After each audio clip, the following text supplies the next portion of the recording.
Water jet!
Water jet!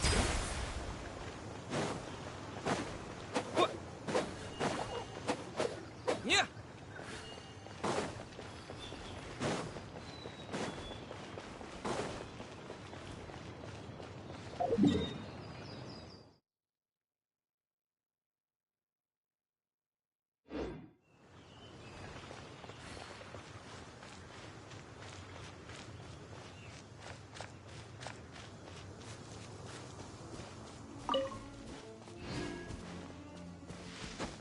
Never go adventuring on an empty stomach.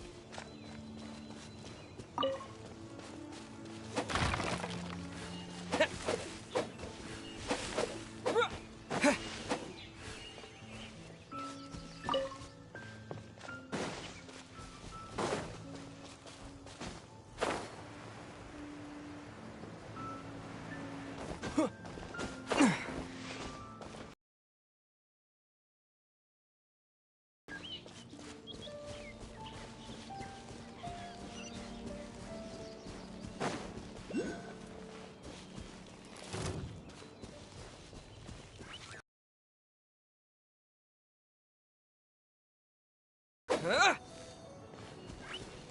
yeah, yeah. Yeah.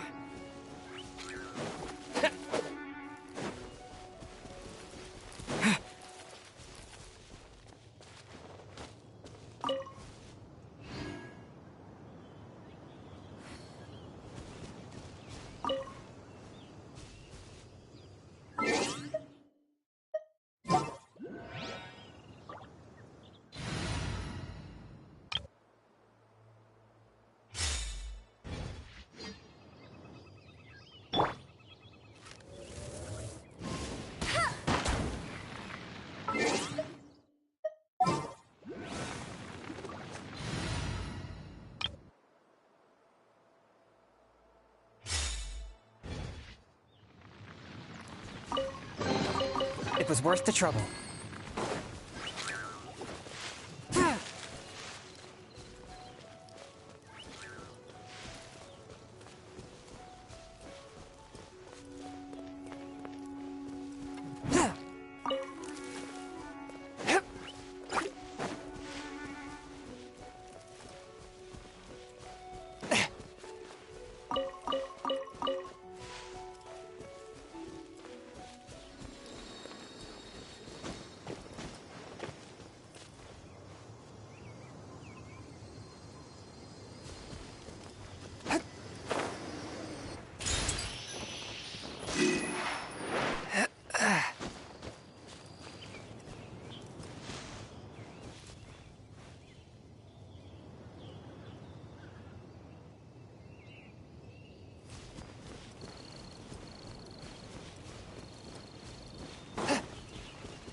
My blade!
The night is cold. Don't be scared.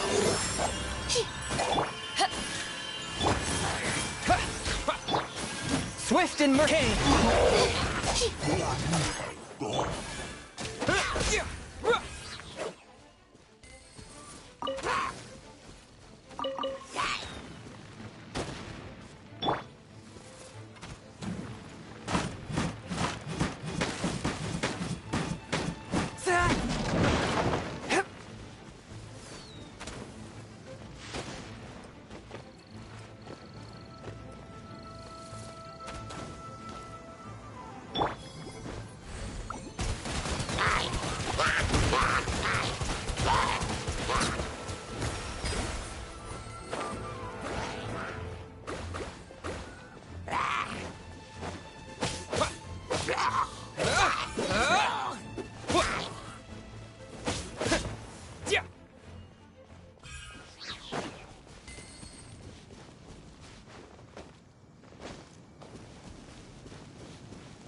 my blade.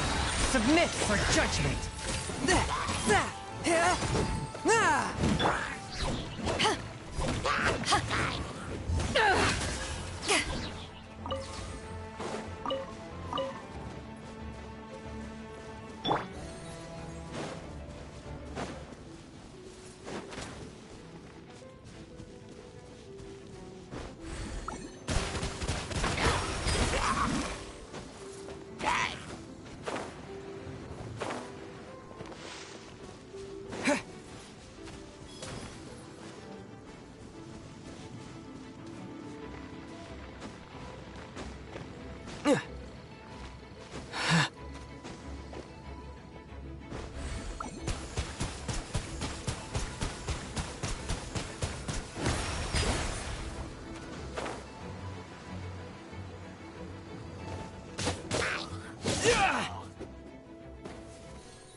The night is cold. A touch of frost. Eyes on me!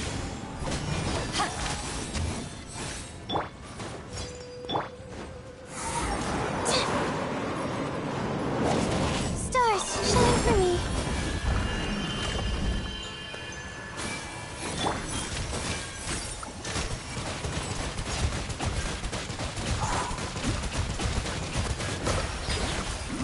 Bombs away!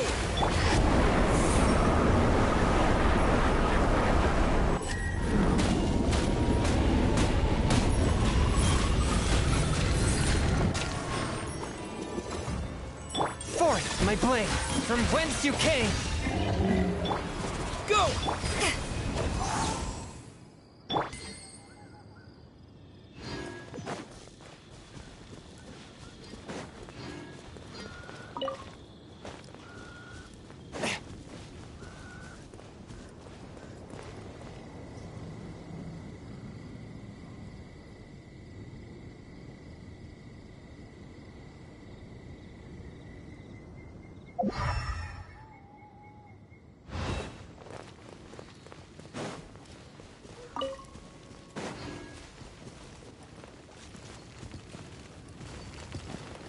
One with my blade!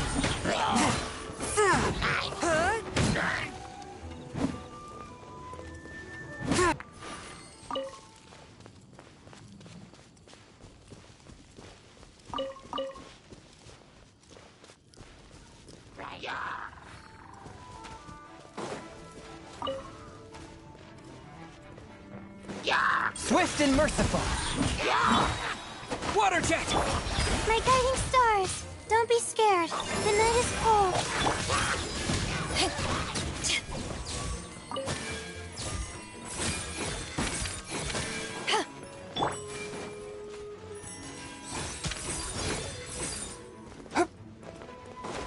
One with my blade.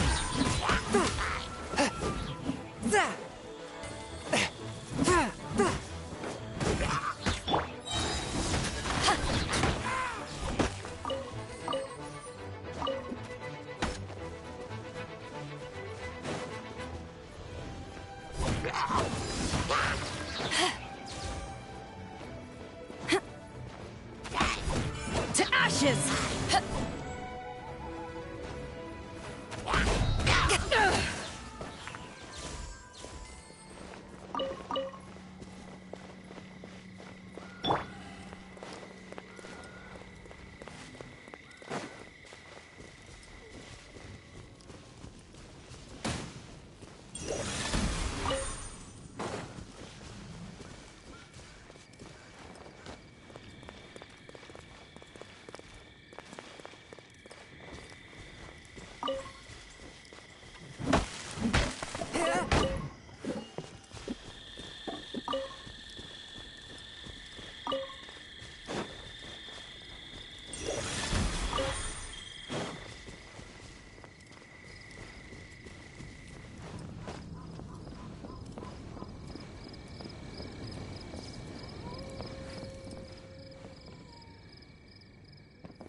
Fourth, my blade.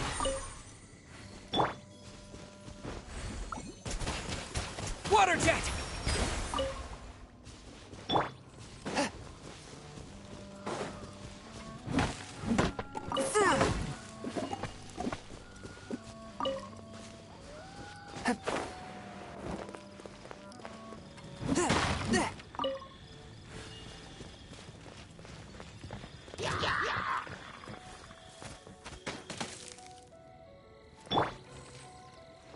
My guiding stars.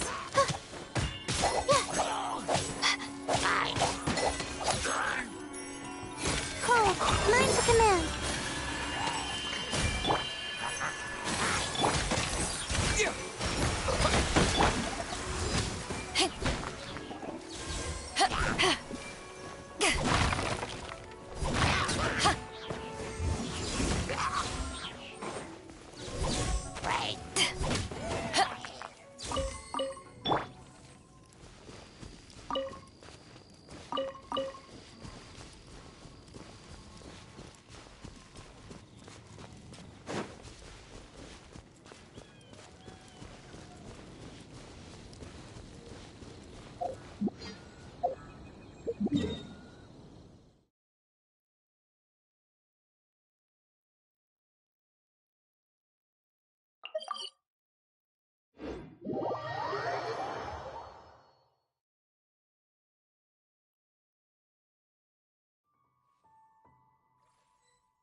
Not now. Go! One with my blade. Submit for...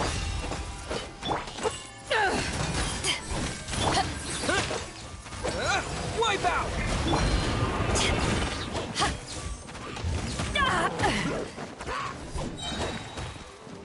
Power that ended hostile! from whence you came!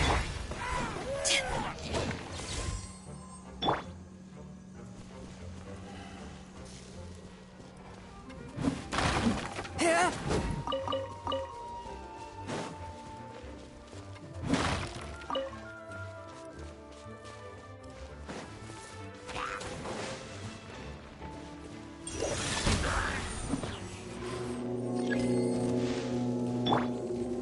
My guiding stars! Water jet! Don't be scared. A touch of frost. Spirit blade.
Traveler, please, over here. It has been a while since you joined the Adventurers Guild. Are your adventures going smoothly?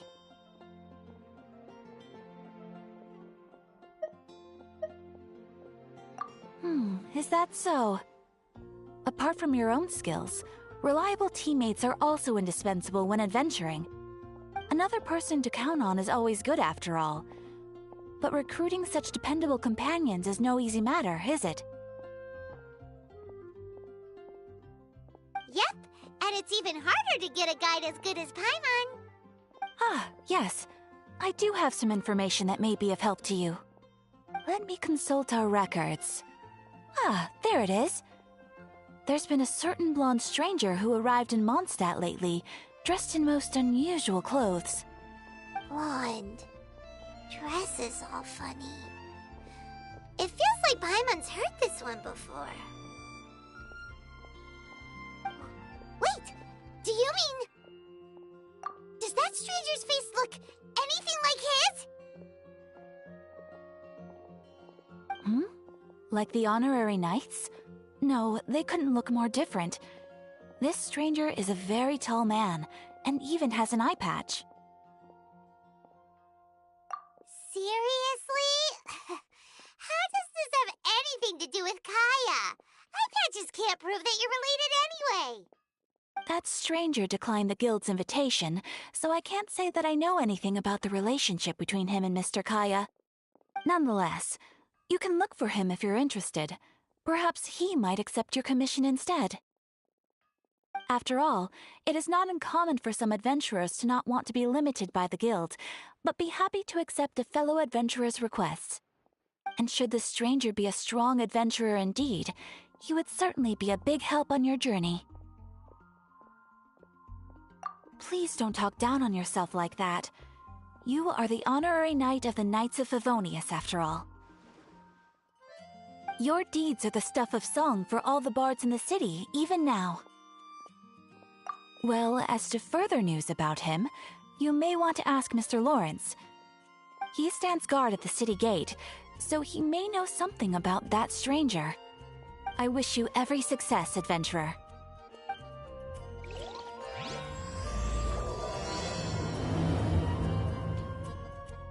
When you're high up, everyone can hear your voice. Ad Astra Abyss. Thank you for completing today's commission. Can't you give me a better price? Ad Astra Abyssos.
Children, come, come. You've arrived at just the right moment. I've been looking for you. Oh, what is it, Granny? Need any help? Oh, no. You've done so much for Liyue Harbor already. I could hardly ask for more. In fact, my old friends and I have been putting our heads together to think of what sort of gift we might give you in return. A gift? For Paimon?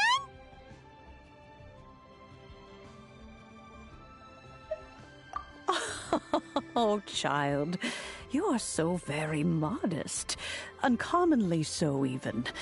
But you mustn't decline this gift. I simply won't allow it. When you traversed my old teapot in search of the cleansing bell, I heard your little friend mention that you often camp out in the wilds. That simply won't do. Especially since I imagine you still have a very long journey ahead of you. Fortunately, I have not yet grown so old as to see my subspace creation abilities atrophy.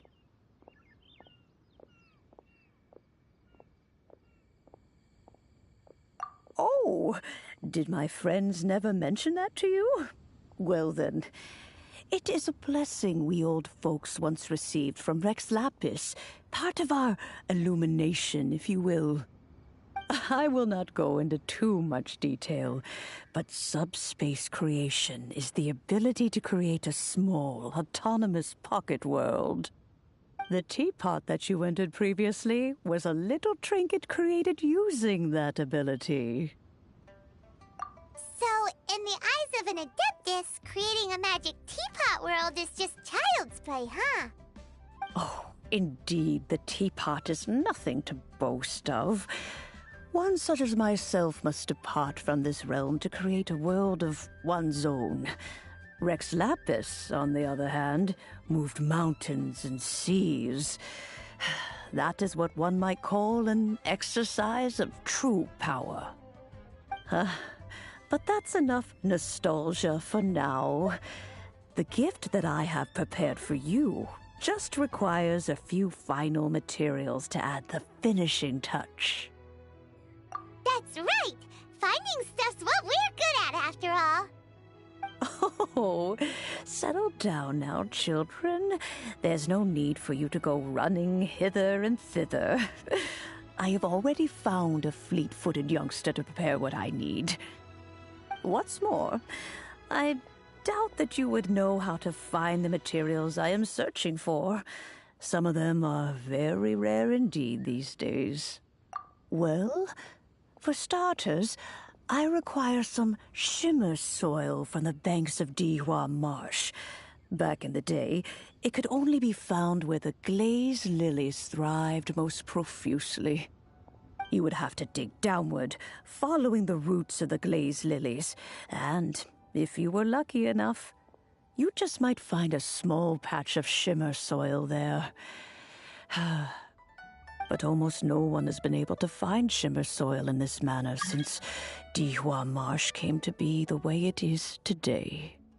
Even more difficult to find is smaragdus jadeite, which must be chiseled from the rock of the chasm. Or so it used to be. Ever since the Blackcliff Forge opened for business, they've slowly but surely stripped the mines all but completely bare of it. In any case, smaragdus jadeite is an adepti treasure, and the adeptal power within is not something that most humans can withstand. Extended contact with it is, in fact, harmful to humans. Goodness knows if that child will succeed in finding these items. Well, since you're an Adeptus, Granny, the person you asked for help, they must be an Adeptus too, right? Yes. I suppose she does count as an Adeptus. She counts? How come there are so many Adepti in Liyue Harbor? We seem to bump into them all the time. It feels like even when you go out to eat, you could be sitting next to an Adeptus and never even know it. Oh, maybe so. Who can say? A fair few of my old friends are rather fond of mundane mortal life, after all. I'm back, Granny. Oh, I don't believe we've met. Allow me to do the honors. This child here is Yen Fei. She's the one helping run some errands for me. Yenfei, I believe you already heard of the Traveler and his traveling companion. Of course, who hasn't? Much has been written about you in the Millilith's records. You became one of Liyue's most wanted after the Millilith marked you as a suspect following the incident at the Rite of Dissension. After which, you fought off the Millilith at Julian Karst and made contact with the Fatui. Before finally defeating an ancient god together with Granny and her associates, and subsequently being cleared of any and all suspicion by the Chiseng. What a shame. A shame that we didn't meet sooner. If we had, well, I can't say that I would have been able to clear you of suspicion immediately, but it certainly would have been less, embarrassing for you. Allow me to introduce myself once more. I'm Yenfei, a legal advisor. Got a legal problem? You can come right to me. Oh, yes, here's my business card. You'll find it has my contact details and office address. Keep it handy. If you have an urgent issue, just leave me a note at this address.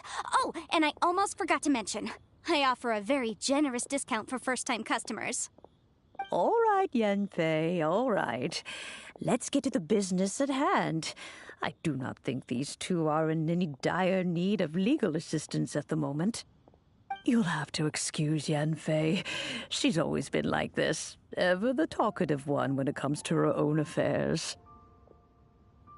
Paimon was gonna ask the same question. You seem really different from the ones we've met before. An Adeptus? I guess. Kinda. My old man said he was one anyway. He mentioned that he once campaigned with Rex Lapis for a long old time, and then after that was all over, he went back and married my mom. They had me, and once I was all grown up, the two of them upped and left on a journey. Well, that's a bit casual for an Adeptus. Aren't you guys supposed to sign solemn contracts to protect Liyue Harbor and all that stuff? What do you mean he just went back to get married? Well, my dad did say that he'd talked it through with Rex Lapis, and that he was fine with it. Even contributed towards the wedding gift, apparently. Anyway, let's not dwell on that too much. So, Granny, I've gotten a hold of most of the stuff you asked for, except for Smaragdus Jadeite. I couldn't find any at all. Is that so? But Smaragdus Jadeite is really rather essential. Yenfei, are you sure you can't find some other way? They have helped Liyue greatly, after all. It is only right that they are duly rewarded. I know, Granny, you've told me 1,000 times already. Well, the chasm's definitely a no-go, but there's still a chance we can figure out some alternative means of procurement. Hold on a moment. Let me have a look.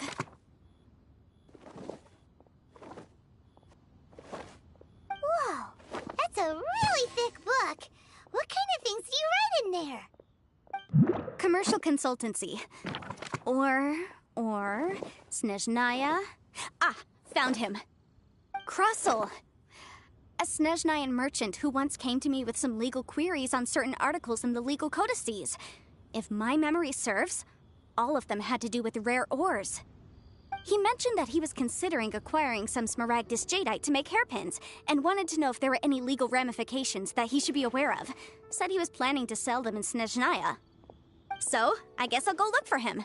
With any luck, he'll have gotten his hands on some Smaragdus Jadeite, or might have an idea of where we can find some. Oh, you want to join me? I suppose that's no problem, but it's best if you just stand by and watch. If you try to get involved, you'll only risk placing yourself in legal jeopardy.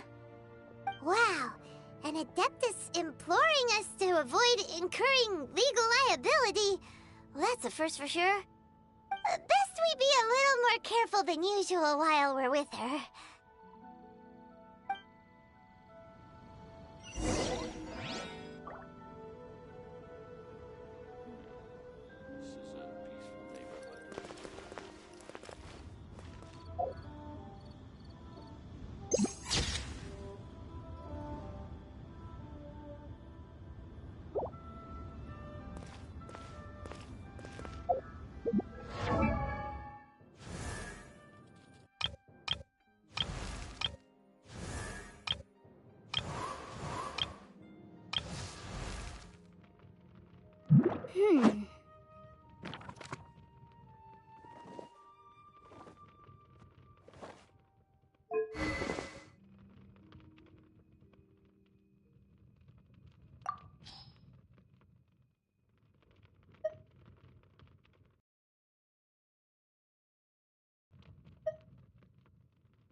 Exorcism uses thaumaturgy and martial art.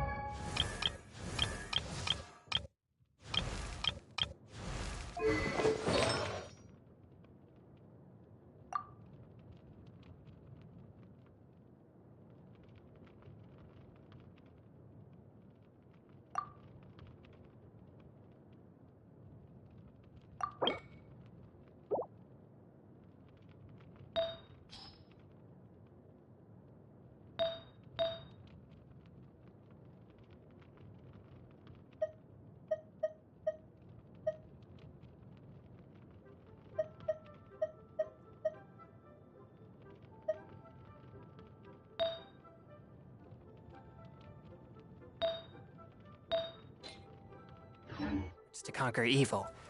There are other means to the same end, but they're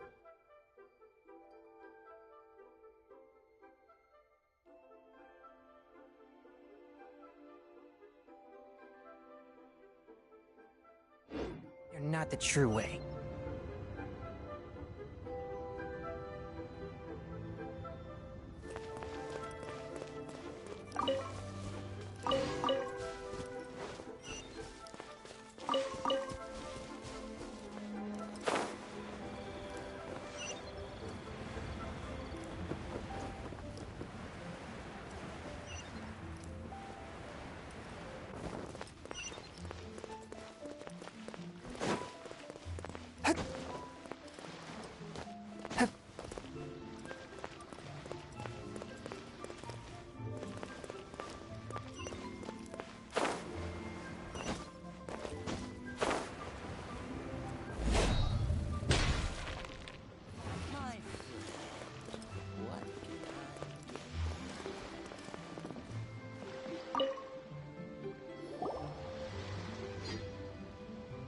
Hello, Mr. Crossell. How's business been? Oh, good, very good. All thanks to your advice, Miss Yanfei. What brings you here today? You're too kind. I was simply doing my job. Now, I believe that the last time we met, you mentioned that you were looking to source some smaragdus jadeite to make hairpins. Have there been any further developments on this front?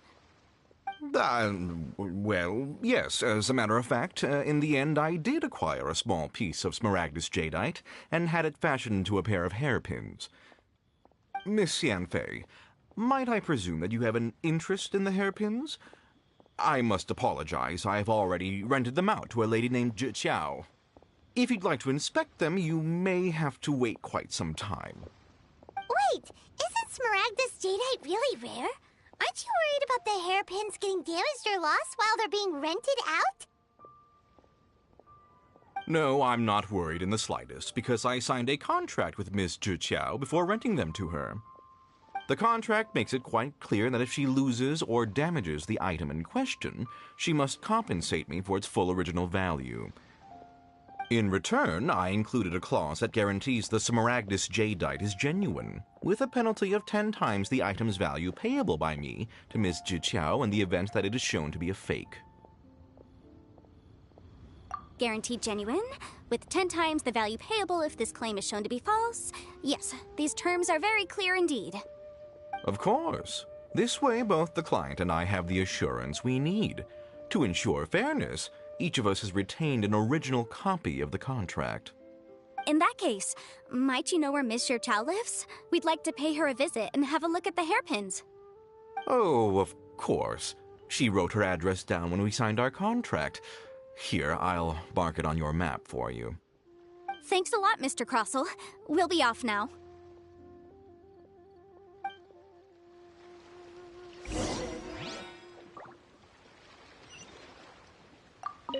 I've marked Miss Zhi's location on the map for you. Hopefully you won't have any trouble finding her.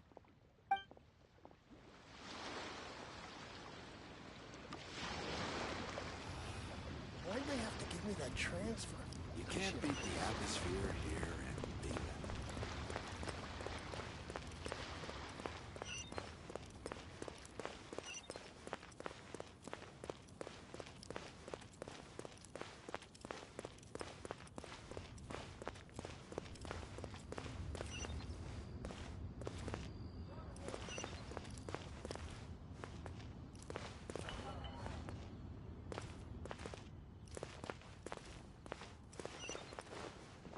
Pavilion. Best Lee food in town.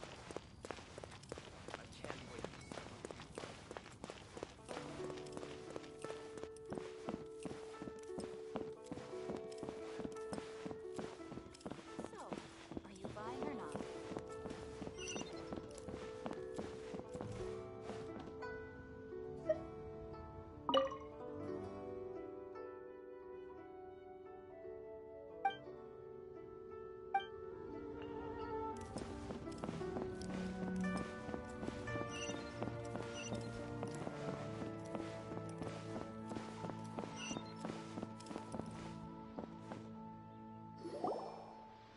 Oh, whatever shall I do?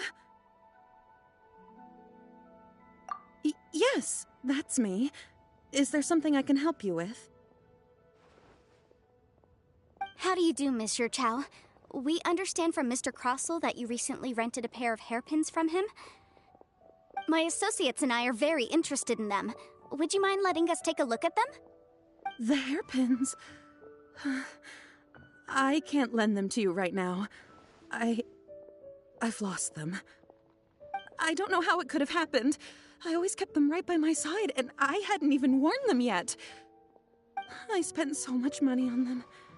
If I have to pay their original value, there's no way I could come up with that amount of money on such short notice. My family is in the ore business too, but business has been suffering ever since the chasm was sealed off. We now have a backlog of paid-up orders just sitting around, so we've been having to purchase some stock from other ore merchants to complete them. A big banquet is coming up in a few days, and several ore merchants I know of will be there. I need this opportunity to mingle and discuss prices. That's what the hairpins were for, to keep up appearances. I can't have them looking down on me. But now that I've lost the hairpins, what will I do? Why does Paimon have a sudden strong sense of déjà vu? Would you really? I sent a commission to the Adventurers Guild, but I haven't heard anything back from them yet. Hold on. Don't run off looking for the hairpins just yet. Mr. Chow, would you let me have a look at the rental contract you signed? Huh? Well, I mean, sure, I have it right here. Here you are. Let me see.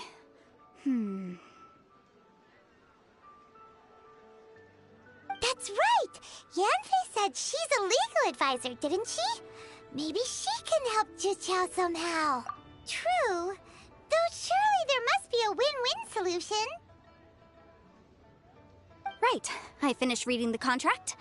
The terms are very clear, and they do indeed stipulate that you must pay Mr. Crossell the original value of the hairpins as compensation for the loss. Furthermore, the contract also expressly states that the amount of compensation must take current market prices into account. And given the rarity of Smaragdus Jadeite, I fear that the final amount of compensation may end up being significantly higher as a result. Even higher? Oh, no. Uh-oh. Juqiao looks like she's about to faint. However, all of this is assuming that it is indeed genuine Smaragdus Jadeite that was inlaid into the hairpins. Did you really have to pause before saying that part? Anyway, the hairpins are lost, so how exactly would we be able to find out if the Jadeite is genuine or not? Whichever way you look at it, we've got to start by finding those hairpins. Except that if we found the hairpins, there'd no longer be any need to check whether the Jadeite is genuine, would there? Seems right. Please, don't trouble yourselves over this. The fact is, I lost the item and I should pay compensation per the contract. However much it is, I will have to pay it. My family are merchants, after all. It's vital that we keep our word and respect our contracts. Now that it's come to this, I really shouldn't keep Crossell in the dark any longer. I'll go and inform him of the issue and then negotiate the amount of compensation. Yes, legally speaking, it seems this is the most sensible course of action. But before that, I have some questions about the hairpins. So hold on a moment, Mr. Chow. When you first touched the hairpins, what did you feel? What did I feel? Well, I remember that the gemstones set into the pins were perfectly smooth to the touch, like the finest quality jade. My family has seen much jade pass through its hands in the past, so I am quite certain of my judgment in this matter. Smooth to the touch. Finest quality jade. No, it's nothing. I just need to re-examine a few things. Let's head over to Mr. Crossell's.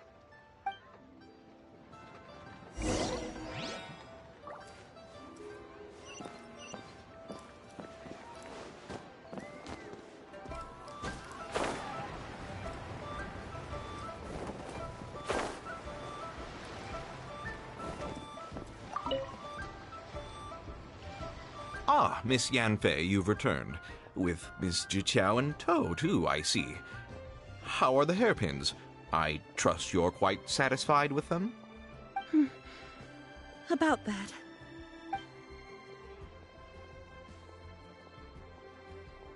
You lost them? Are you serious? Do you have any idea how expensive they were? I'm sorry. Truly I am. I'll pay the compensation as per our contract. Every last mora. Mora? Do you have any idea what I had to go through to get my hands on that Smaragdus jadeite? I just don't... Forget it. Talking won't bring them back. Since Miss Yanfei is here, I suppose we can just have her estimate the amount that needs to be paid. No problem. But before I can give an official estimate, I'll need to do a little market research. Ah, yes. And if I may just confirm again, it was in fact genuine Smaragdus jadeite inlaid into the hairpins, correct? Of course. Genuine article guaranteed, or I pay back 10 times the value. All right, understood.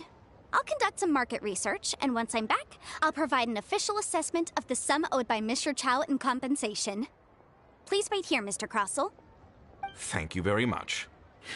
How could she lose my hairpins? She'd better pay every last mora that they're worth.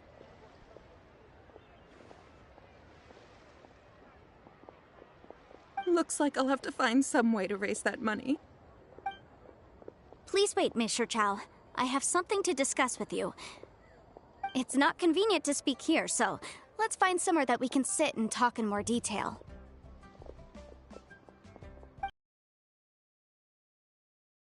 I should open a store.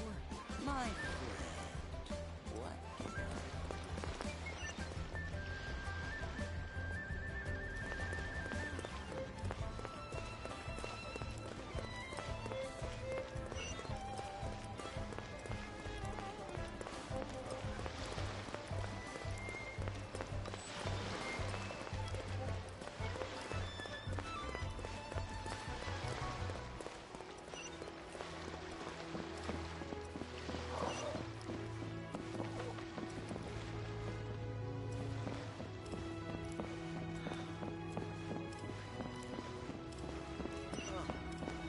What should I try this time?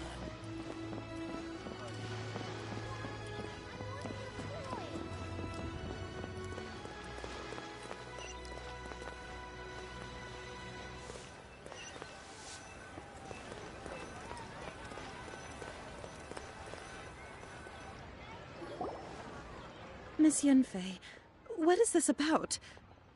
Are you here to tell me how much I owe? No. What I wanted to talk about is, there is a chance that the ore inlaid on those hairpins may not be Smaragdus jadeite after all.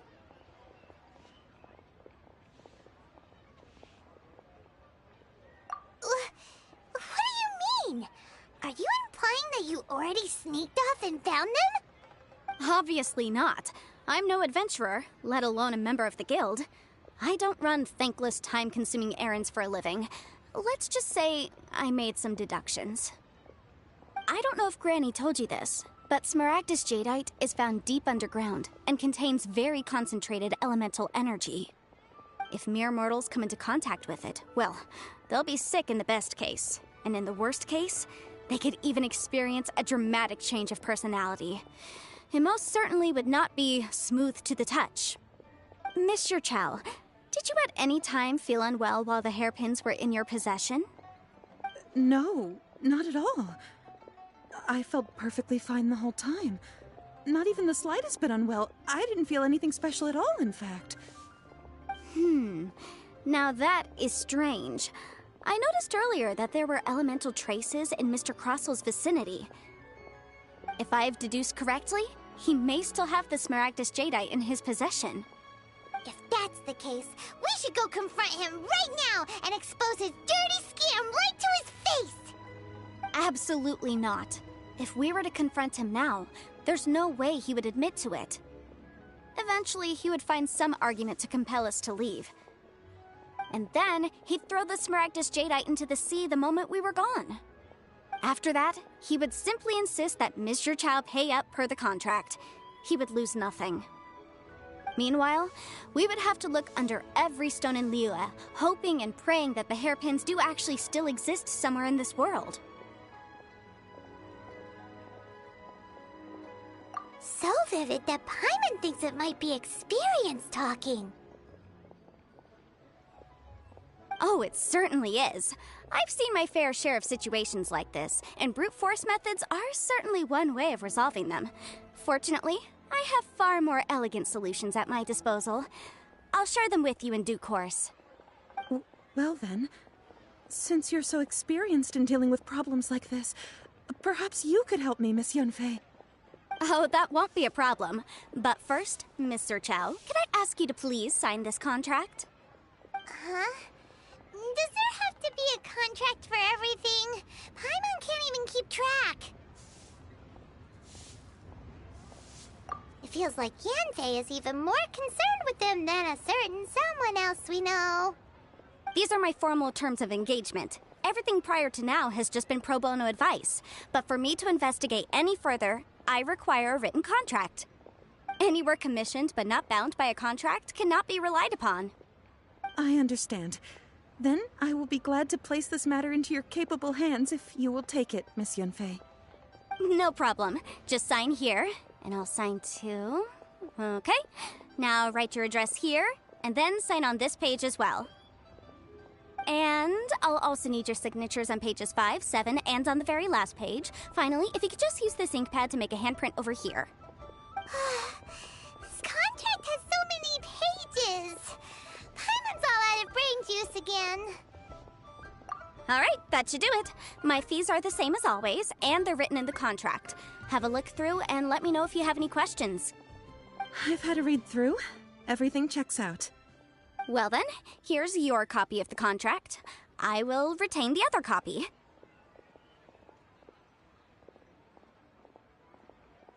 Not for now, no. Despite how intractable this problem might sound, it will actually be quite straightforward to resolve, once we've got some things squared away. I don't believe you have been part of an investigation like this before, in which case, hopefully this should be quite the experience. Miss Yunfei, I have to ask, why are you helping me? Because, as it happens, I'm currently trying to acquire some Smaragdus Jadeite myself. I noticed strong traces of geo-energy around Mr. Crossel, so perhaps he has, in fact, secured some. Whether he actually made it into an item of jewelry or not is a separate matter, but either way, it's a lead. As long as we follow it, who knows? We might just be able to get our hands on some Smaragdus Jadeite. Also, the idea of someone abusing the law to their advantage, I won't stand for it. But again, let's not dwell on this. Let's go to... where can we find someone who processes ore? Ah, I've got it! Let's pay a visit to Chateau, the boss of the Jade Mystery. He's a professional when it comes to working with stone and ore. If Mr. Crossel had his ore worked on at all, Chateau would undoubtedly have been his first choice.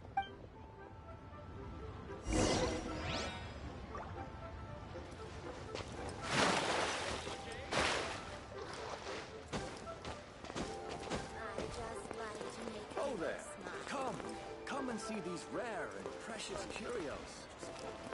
Let me tell you how. Adventurer. Huh?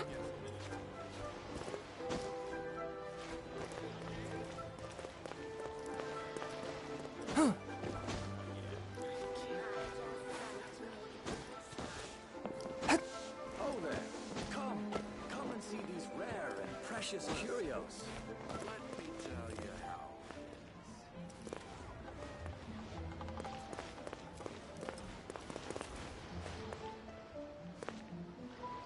Made another handsome sum today.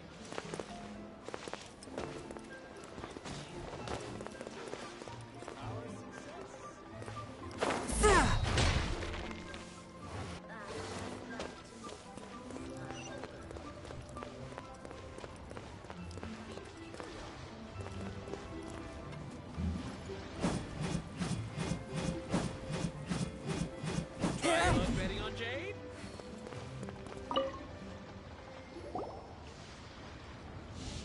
Why, hello there, honored customers. Welcome to... Oh, it's you, Miss Yenfei. Is something the matter?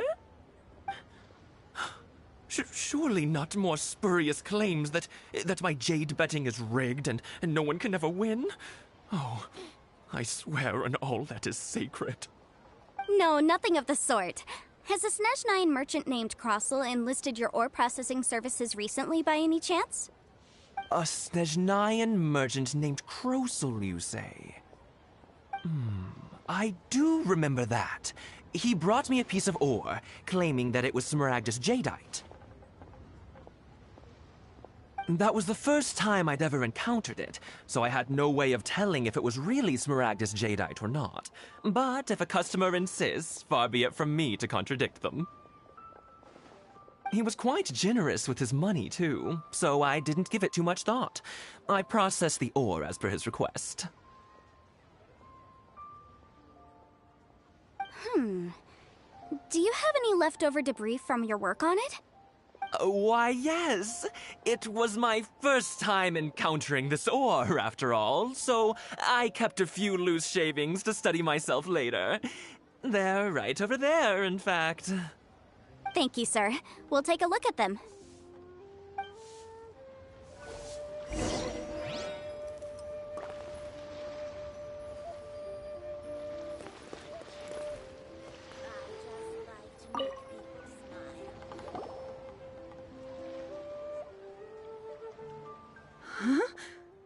If my eyes don't deceive me, the cross-sections and patterning suggest that these are Smaragdus nephrite shavings. Yes, it's not particularly rare, nor is it especially valuable. It's used to make jewelry all the time. I've heard it said that Smaragdus nephrite is in fact the outer layer of Smaragdus jadeite, though no one's ever proven it.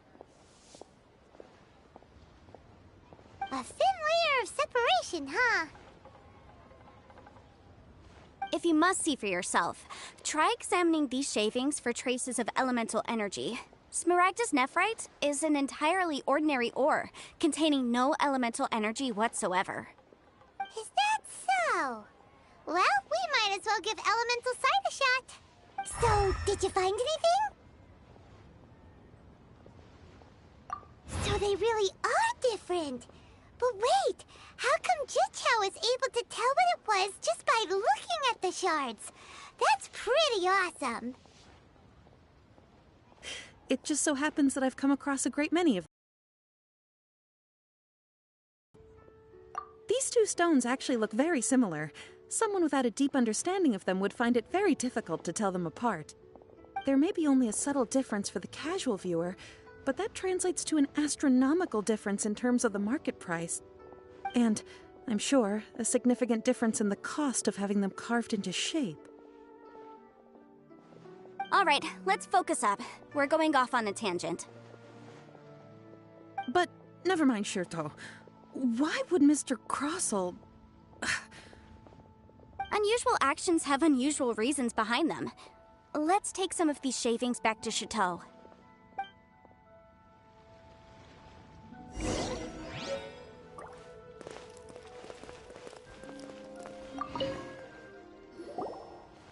Miss Yenfei? Might I be so bold as to inquire, If you could just confirm for me once more, sir. Mr. Crossell did indeed claim that the ore he brought to your store was in fact Smaragdus Jadeite, did he not? Yes, that's right. I still have a record of the job with me, in fact. Here. It says quite clearly, 1 chunk Smaragdus Jadeite, uncut. Then I have no further questions. But could I borrow the processing record and these stone shavings? Of course. But might I ask why you need them? Oh, I have my reasons. Yes. Please sign here on this affidavit. This document shall serve as signed proof that these stone shavings originated from the, ore that Mr. Crossell brought to your store. Please read it carefully. Yes, I see. Forgive me for asking again, Miss Yenfei, but might I know the nature of the incident on this occasion? I wouldn't say there's been an incident, just a minor issue. Thank you, sir. I'll take these with me. With this hard evidence to back us up, Crossell won't dare try to deny what he did. On the contrary, this is far from sufficient to build a case. We need to find something a little more compelling. If you want to make jewelry, you need a professional jewelsmith. Let me think. Jewelry. Nope. Aha! Got it! Singsi. She often helps people to find a jewelsmith. Let's go pay her a visit. Well, that was quick. How come you know so many people? Because lots of people come to me for legal advice every day. As you know, Liyue Harbor is the city of contracts. And contracts, well, I should say laws, are very important to us. But the amendments made by the Tianquan to our laws are unnecessarily complicated. How can I put this? It just seems like they're hard to understand and impossible to finish. As such, legal advisors like myself provide quite the popular service indeed. So you help them make sense of the law. But didn't you say that it's hard to understand and impossible to finish? Yes, well, that's no obstacle because I've memorized all the legal codices. You memorized them? You sound surprised. Knowing the law inside out is a legal advisor's bread and butter, you know? Oh, this has nothing to do with being an adeptus. I just like reading things. Again, with that casual tone. Well, that's that then. Let's go look for Singsi.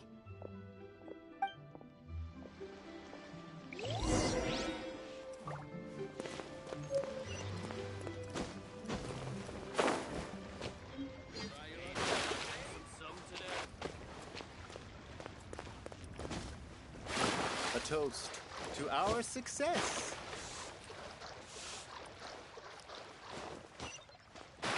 Listen, let me tell you how it is. Oh there, come and see these rare and precious curios.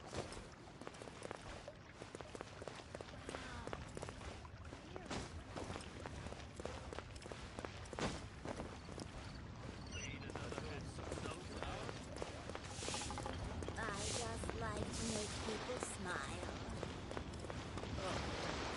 What should I try this time?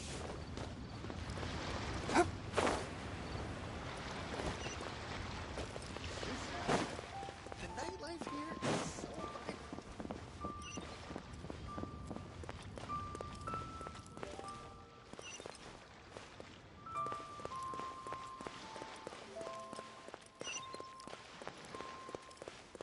Feel free to take a look around.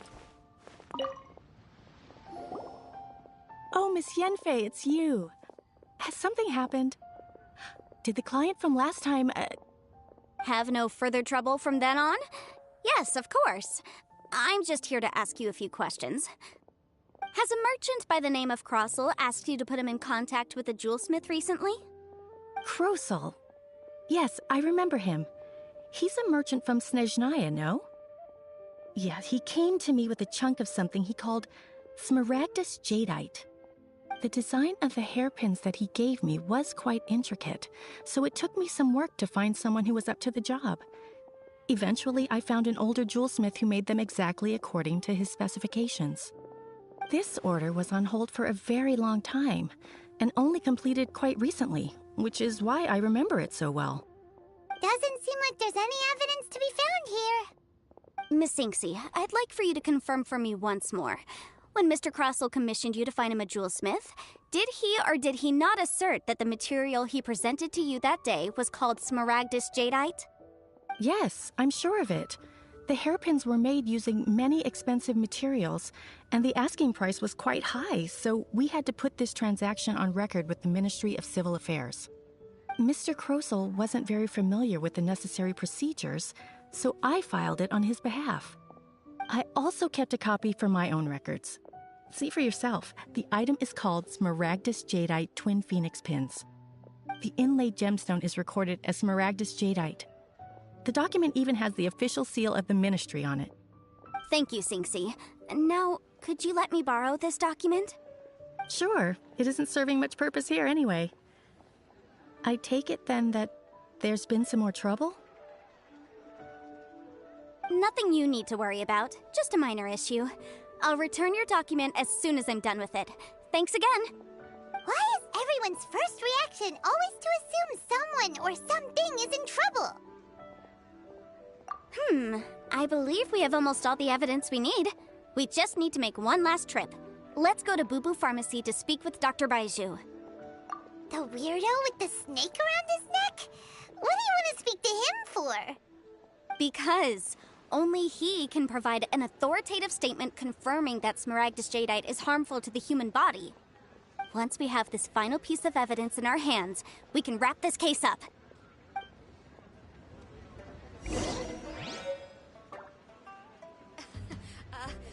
Join the Adventurers Guild. You'll have a blast.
My, to what do I owe the pleasure? Though I'm afraid that if you're looking for our little Chi-Chi, she's out gathering herbs. And if it isn't Miss Yenfei as well, now that's an even rarer honor. What business brings you here, might I inquire? Some charlatans peddling ineffectual medicines again, no doubt? No. I'm here this time to ask if you're familiar with smaragdus jadeite. Smaragdus jadeite? Why, yes, there is some information about it included in the 6th commentary on the 7 Mountain Treatises. The 7 Mountain Treatises states that this substance springs forth from stone marrow within the mountains, and will bring disaster to any mere mortals who touch it. It is abundant in elemental energy, so if someone without a vision is in contact with it for a prolonged period, best case scenario, they fall ill. Worst case scenario, they'll suffer great changes in personality and their illness will only ever get worse. Anyway, I'm sure you didn't come all this way just to chit-chat. Knowing you, Yanfei, and given the specific nature of your question, I suppose that you're about to ask me to write an official affidavit attesting to the pharmaceutical peculiarities of Smaragdus jadeite? That is indeed the case. If you would be so kind, Dr. Baizhu. No trouble at all. It's just a single document. Won't take me a moment. I would mention, though, that you are not the only one who's developed a curiosity for Smaragdus jadeite recently. A Snezhnayan merchant came to ask me about it not long ago. But after I gave him my reply, his expression shifted to one of remarkable disappointment. I wonder, Miss Yanfei, if your pressing business might be related to this Snezhnayan merchant? You needn't concern yourself about that, Dr. Baizhu. Thank you for penning us that document. I'll make sure to compensate you in due course. You're too kind. Take care now.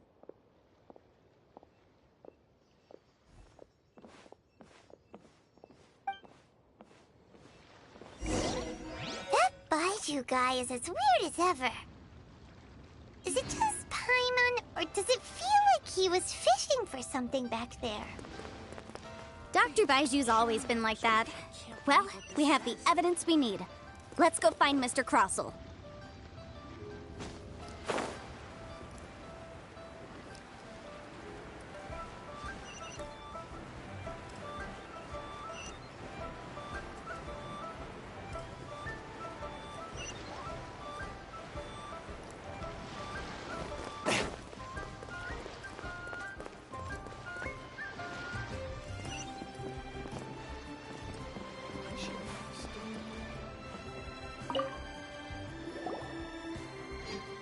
Miss Yanfei, have you finished your investigation?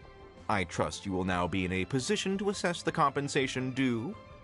Yes, my investigation is indeed concluded. I can now provide a final figure for the amount payable. Wonderful. Well then, please, could you do the honors, Miss Yanfei? Of course. According to the stipulations of the contract, Mr. Crossell, you must pay Mr. Chow 10 times the original transaction price in Mora. Sure. Wait, what? Me pay her? Surely there's been some kind of mistake, Miss Yanfei. Not at all. According to my investigations and the material evidence that we've gathered, the substance claimed to be Smaragdus jadeite that was inlaid within the Smaragdus jadeite twin phoenix pins that you rented out to Mr. Chow was, in fact, Smaragdus nephrite. Now, the contract states very clearly that 10 times the price shall be paid should the article not be genuine. Accordingly, you are liable for this sum, which is payable to Mr. Chow in Mora. Material evidence? What material evidence? Why, Miss Yanfei, you cannot frame me like this. I spent a huge sum to obtain that Smaragdus jadeite, and yet you claim that the ore inlaid on the hairpins is somehow fake? I demand to see your evidence. Indeed. Only a testimony from an expert witness involved in the processing of the ore can serve as an authoritative assessment of whether it is genuine. Traveler, please produce the evidence in question. This is a processing record from the Jade Mystery, along with stone samples and an affidavit signed by the business owner, Chateau. Seriously? Even the boss there couldn't differentiate between Smaragdus jadeite and Smaragdus nephrite. How does this prove anything?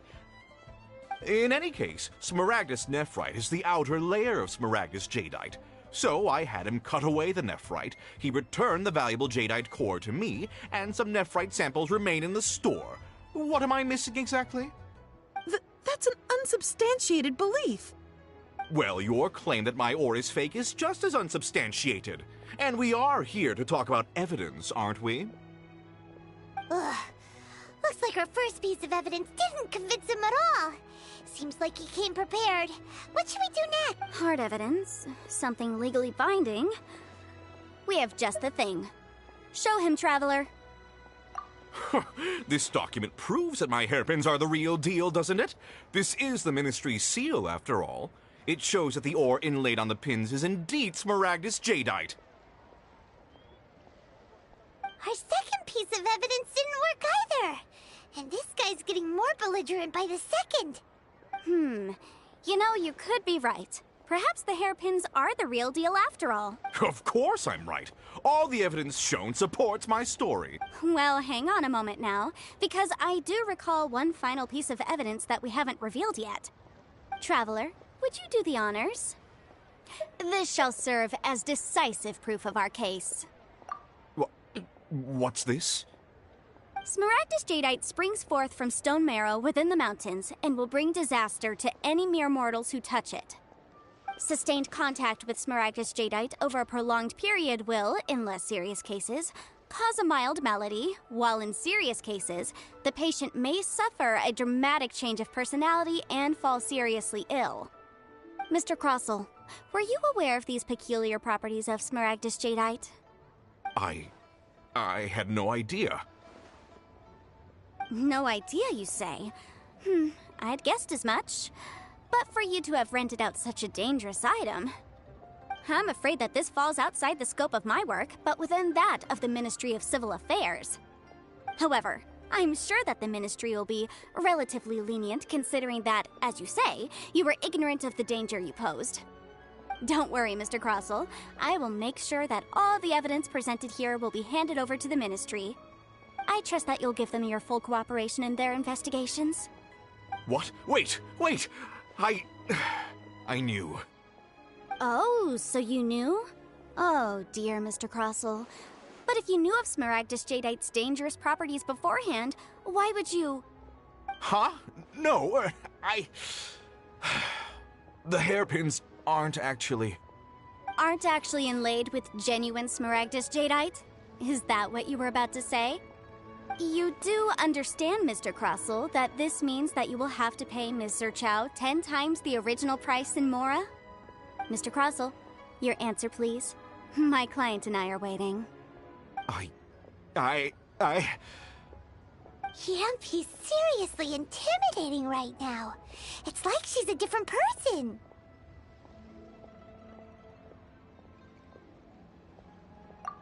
I admit it. I confess. The ore I had inlaid on those hairpins was Smaragdus nephrite. But I'm a victim in all of this, too. I invested a great deal of time and money into acquiring that small amount of Smaragdus jadeite, in the hopes of turning it into a piece of jewelry that would fetch a fine price. But after receiving it and carrying it around for a few days, I started to feel extreme discomfort. I couldn't sleep a wink or eat a single bite. I was in a constant state of agitation, too. I went to Boo Boo Pharmacy to get myself checked out, only to discover that this sort of stone cannot be worn as jewelry. But how could I let all that money go to waste? That's why I had another pair of hairpins made from Smaragdus nephrite, which is almost indistinguishable from Smaragdus jadeite. I kept the real Smaragdus jadeite in a specially made box. I daren't touch it again. I was worried that someone would see through it, which is why I only dared to rent them out, not sell them. And then to top it all off, Zhiqiao lost the hairpins after I rented them out to her. Exactly! If they weren't the real deal, why'd you make her pay so much? I didn't want to either, but when I purchased that Smaragdus jadeite, some of my business partners found out. I knew they'd be watching closely to see how much I could make off it. If word got out that I sold a pair of fake hairpins, then my days in this line of business would be over. All right, let's cut the appeals phase right there. I failed to see what bearing any of this has on your transaction with my client. According to the contract, you must pay Ms. Zerchow 10 times the original price in Mora, and that is final. 10 times? Crossell looks like he could faint any second. As for me, according to my contract with Ms. Zerchow, 20% of that sum will go to me. 20%? That's as much as I spent on that Smaragdus jadeite. There's no need. It's fine. You don't have to pay me that much, Mora. Even if the Smaragdus jadeite on those hairpins was fake, I still bear responsibility for losing them. Legally or not, I think I owe some compensation for that. Ms. Jichao, you... However, Mr. Crossell, since you have no use for that chunk of Smaragdus jadeite, why don't you give it to me instead? I'll consider us even. What? But all right, then. This cursed rock's brought me enough grief as it is. Miss Yunfei, I'll turn this Smaragdus jadeite over to you. I trust that it will suffice as remuneration? Well, that's not quite how the rules say this should go.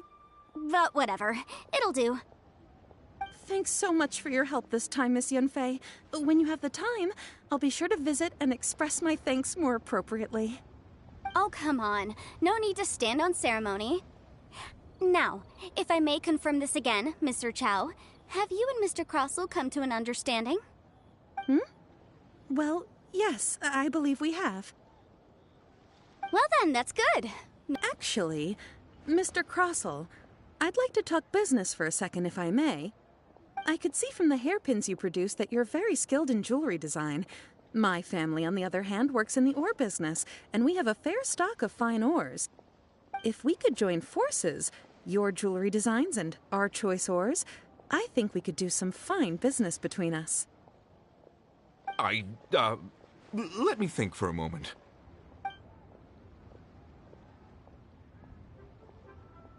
Well, that's that. And we've got the Smaragdus jadeite that Granny wants too. Oh. Exactly. Usually when someone tells us they've lost something, we end up searching all over the place for it. But this time, you managed to solve the problem with just a big stack of documents. Even though the solution didn't involve actually finding the hairpins. The right solution depends on your perspective on the problem.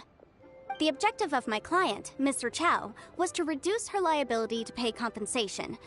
An adeptus. Speaking of, you took part in that battle, didn't you? In which case, you would have heard what Granny said. Liyue Harbor is now a city little to me compared to my job as a legal advisor. In any case, don't you think that the Liyue Harbor of today needs legal consultancy far more than it needs adeptal powers? Paimon can think of someone who would definitely disagree with your reasoning. Well, since we got what we came for, it's time to pay Granny a visit. I bet she's been on tenterhooks for a while now.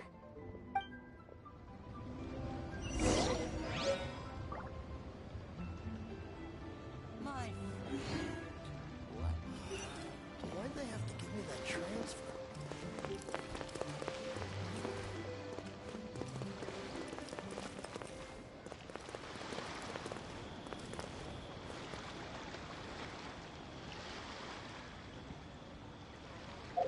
can't beat the atmosphere. Baby.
This is a peaceful neighborhood.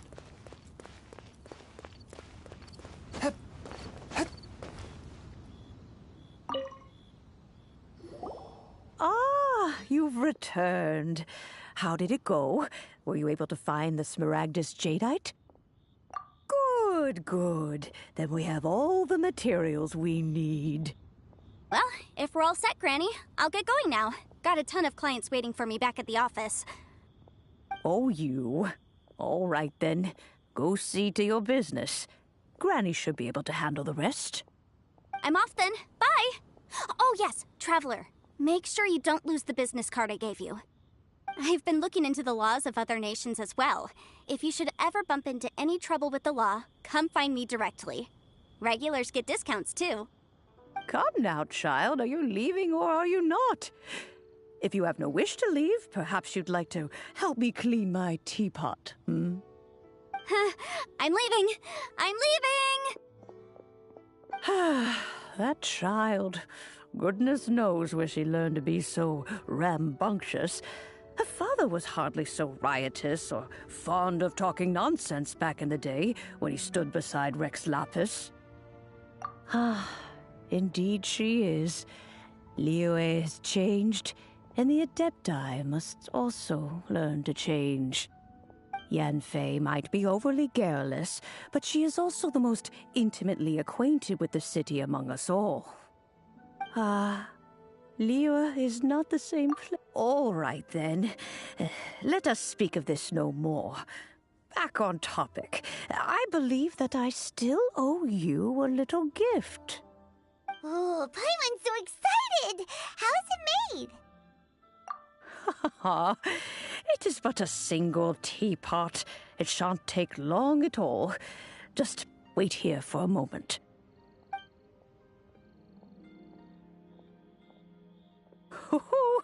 There we go.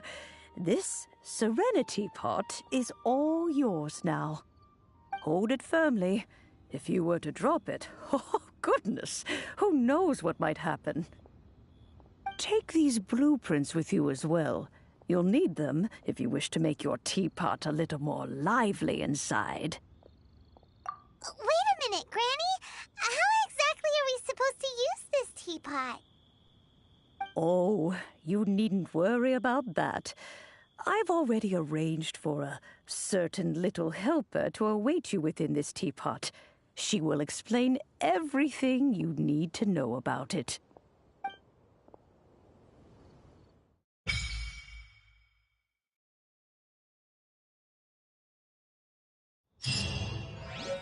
Please be mindful of personal safety.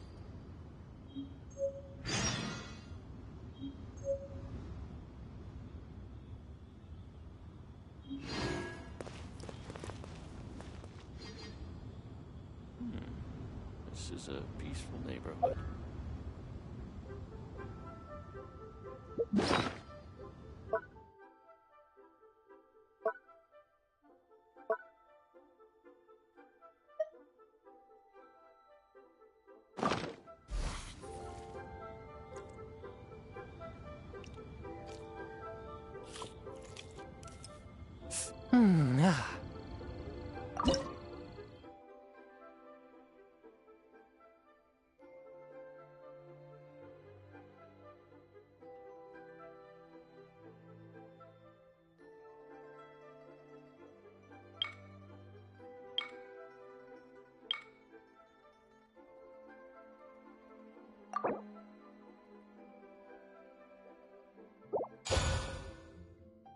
Heart be pure, evil be erased.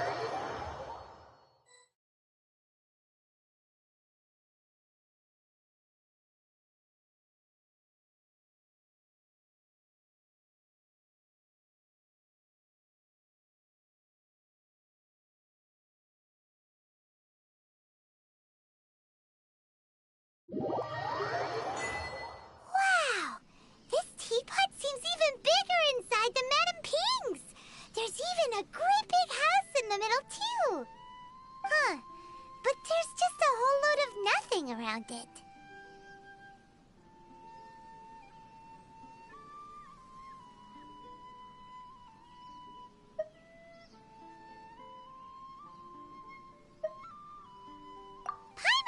do that.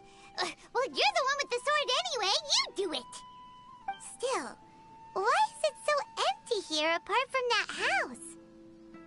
Oh, wait a second. What is that?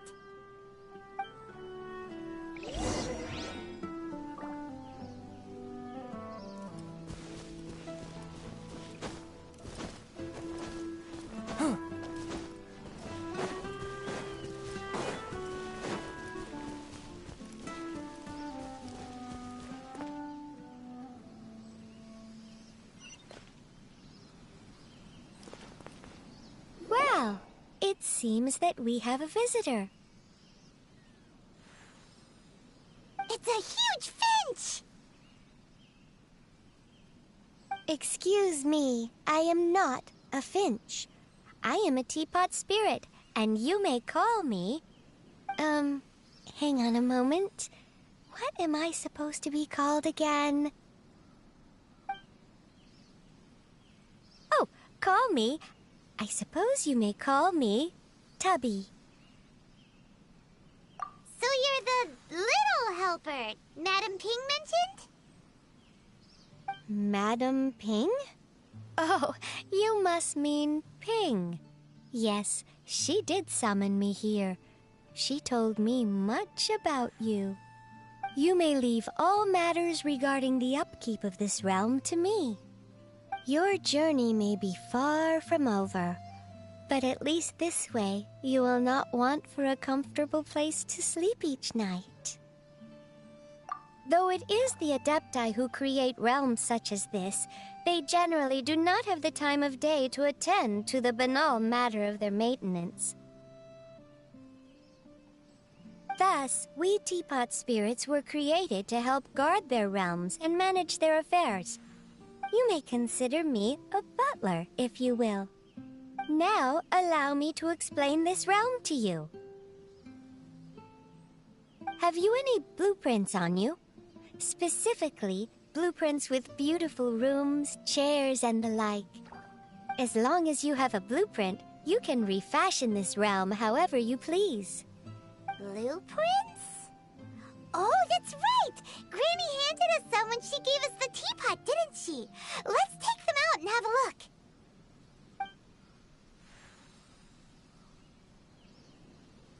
Yes, these are the blueprints I'm talking about. Go on, open them up. Just commit the image of the objects to memory and prepare the necessary materials. Then simply release the thought from your mind and the object in the blueprint shall appear within this teapot. Wow! Is that all it takes? Then we could build a whole city inside, couldn't we? I doubt it. A golden-eyed adeptus explained this to me at some point in the past. He said that even though subspace creation is a product of adeptal power, even that has its limits. This world is not a true one, after all. It provides merely a moment of brief respite from the mortal realm, not a means of escaping it entirely. A golden-eyed adeptus? Paimon wonders who could that be?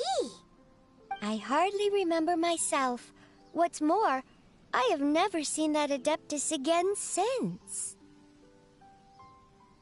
Well, let's not dwell on that. Have a look around. Best you get accustomed to this realm. If there's anything you would like to ask, just look for me.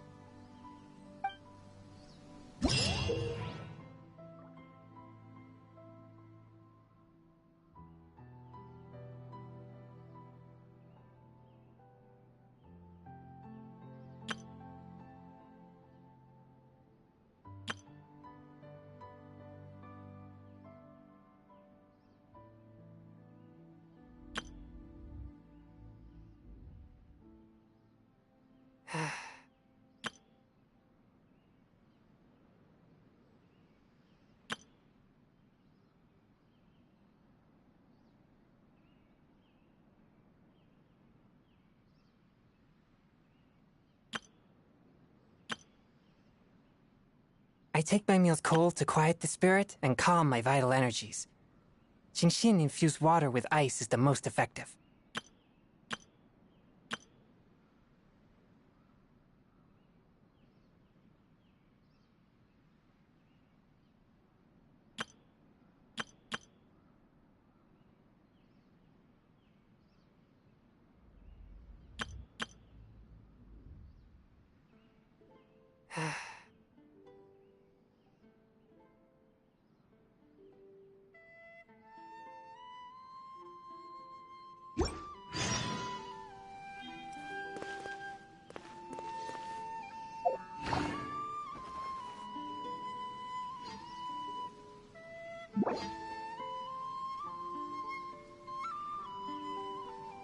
heart be pure, evil be erased, mind be purged, world be... I always forget that last part.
Exorcism uses thaumaturgy and martial arts to conquer evil. There are other means to the same end, but they are not the true way.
Heart be pure, evil be erased, mind be purged, world be... I always forget that last part.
Exorcism uses thaumaturgy and martial arts to conquer evil. There are other means to the same end, but they are not the true way.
I take my meals cold to quiet the spirit and calm my vital energies. Genshin infused water with ice is the most effective.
Heart be pure, evil be erased, mind be purged, world be...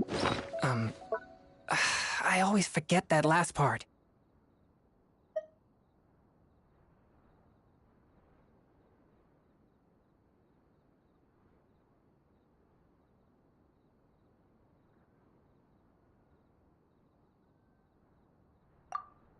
Ah.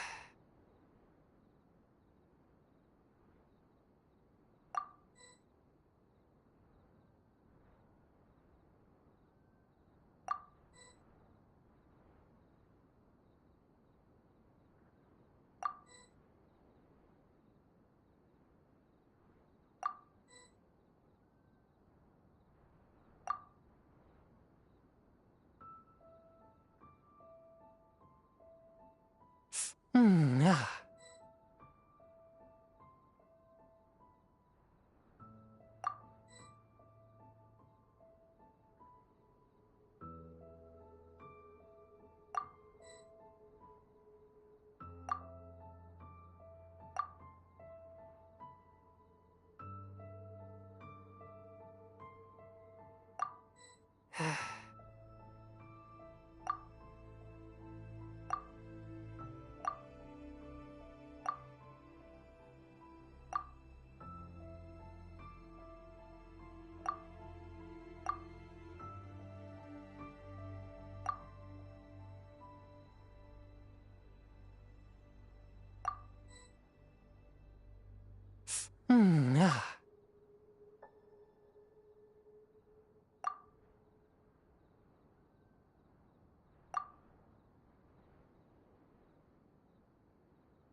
I take my meals cold to quiet the spirit and calm my vital energies.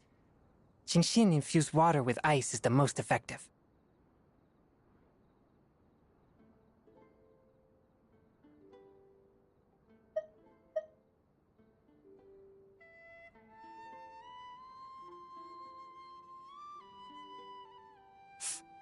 Ah.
Ah.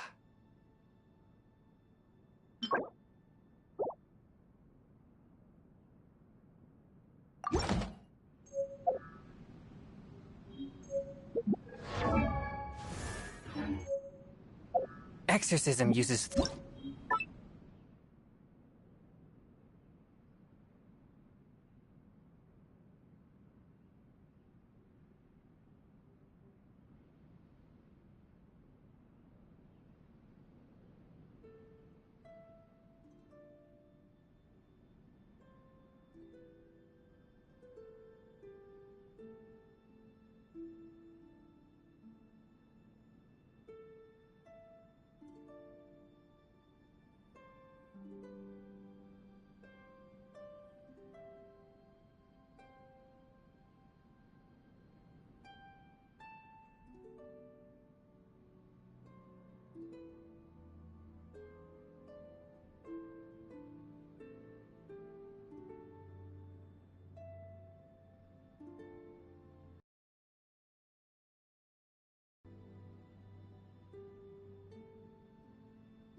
Heart be pure, evil be erased, mind be purged, world be... I always forget that last part.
Hey there!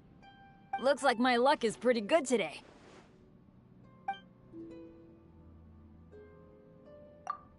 It's awesome. It sure beats sleeping out in the open when adventuring. Way better.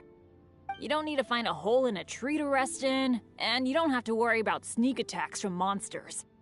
Rocks crashing from the sky, whopper flowers popping out of nowhere. Really? Awesome! I'm so lucky to have someone as nice as you as a partner. Looks like I'll be bothering you a bunch from now on.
exorcism uses thaumaturgy and martial arts to conquer evil. There are other means to the same end, but they are not the true way.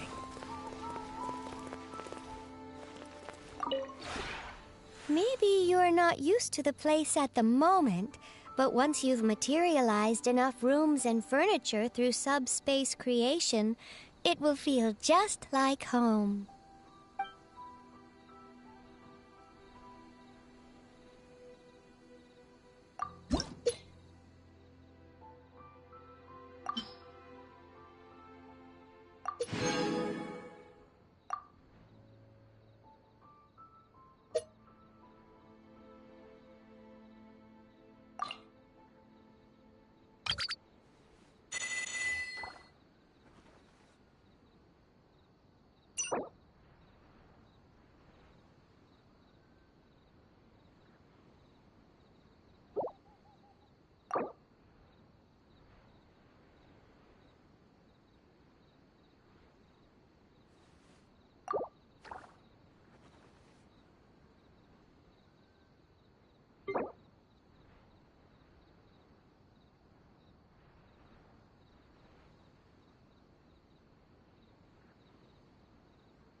If you ever have any questions about the realm within, you may ask me.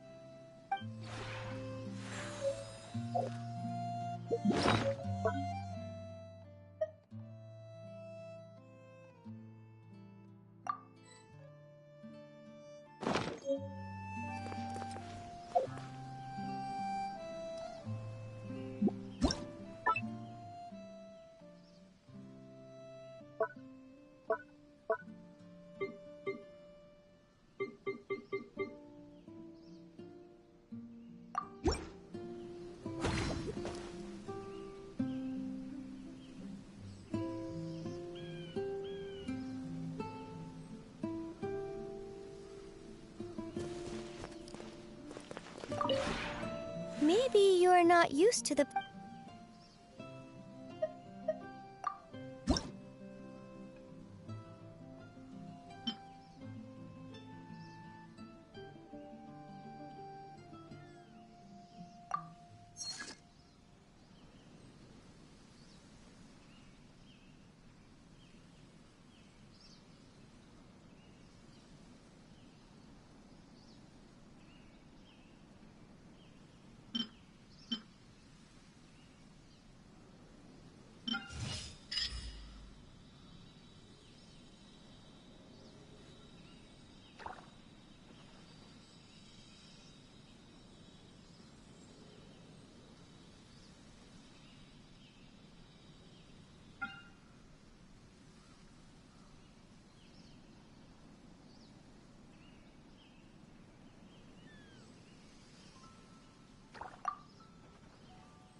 If you ever have any questions about the realm with...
later. One with my blade.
I take my meals cold to quiet the spirit and calm my vital energies.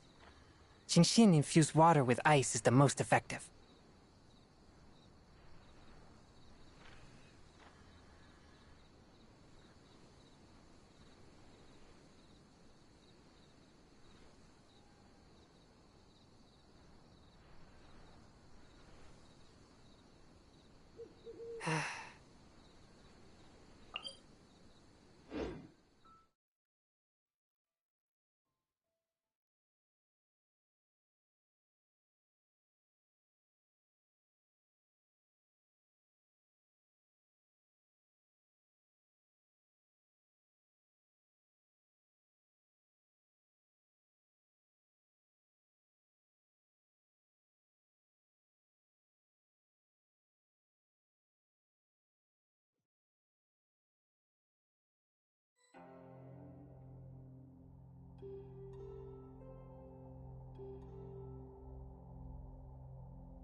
I have gathered everyone here today to make an important announcement.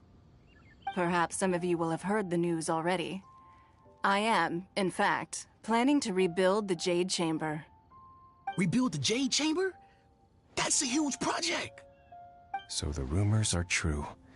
No wonder the price of building materials has gone up so much lately. The Jade Chamber means a lot to Lady Ningguang. Getting involved in this would be a huge opportunity. Lady Ningguang, is there any way we can be of service? Patience. Since the news made it out a few days ago, I have already had many people contacting me to declare an interest in joining the project. Nevertheless, I do have a few matters I should like to entrust to you here today. The building site has been chosen, and most of the materials have been assembled. 3 key items are, however, still outstanding. They are as follows: Sunset Vermilionite, Wonder Cores, and Adepti Sigils.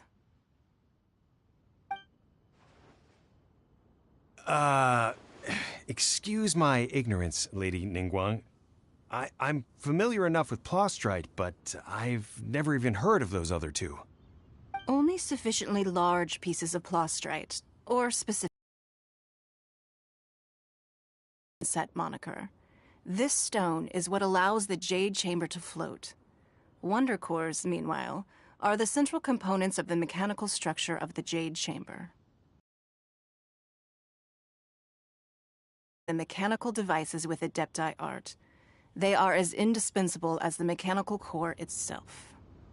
Although these 3 items are rare, I trust that with your connections and capabilities, procuring them will not be a question of if, but of when.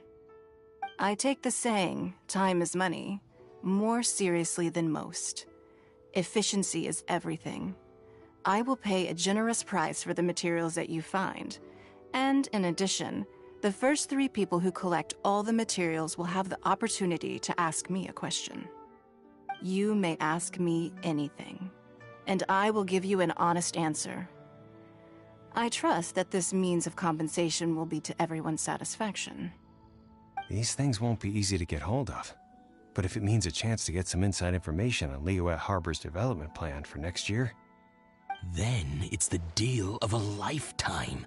Information from Lady Ningguang is priceless. Whoever gets to it first takes the market. Haha, what a coincidence!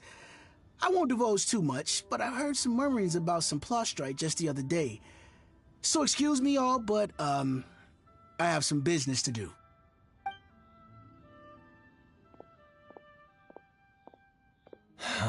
No. We better move quickly, or this opportunity will be snatched away from us. Ningguang's rebuilding the Jade Chamber? This is a huge deal! Let's get involved!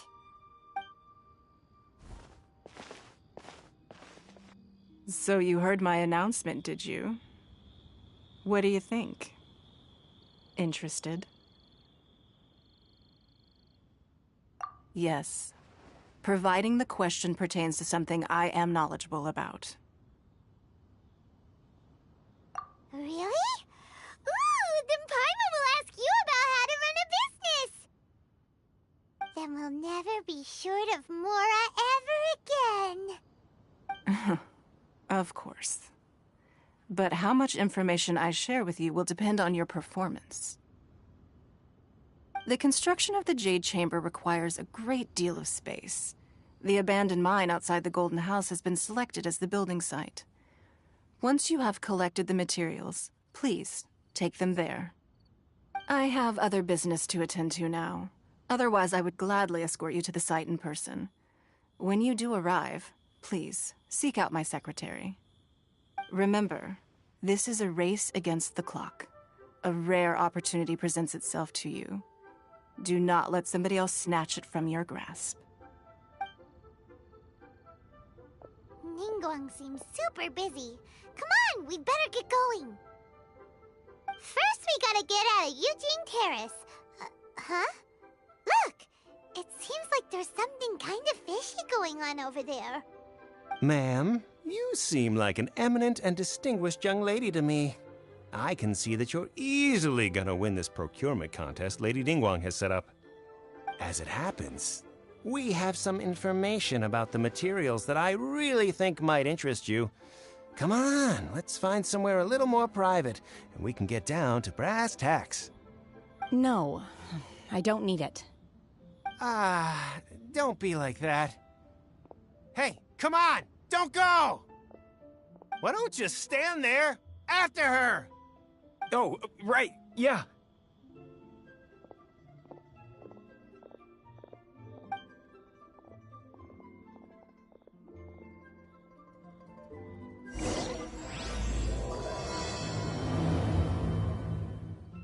Did you hear that? They said they had some useful information! Information's just what we need right now. Let's follow them and see what we can find out.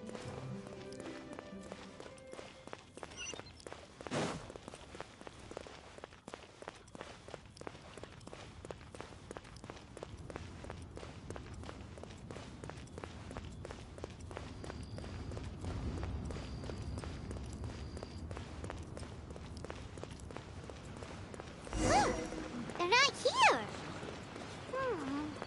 Let's keep looking.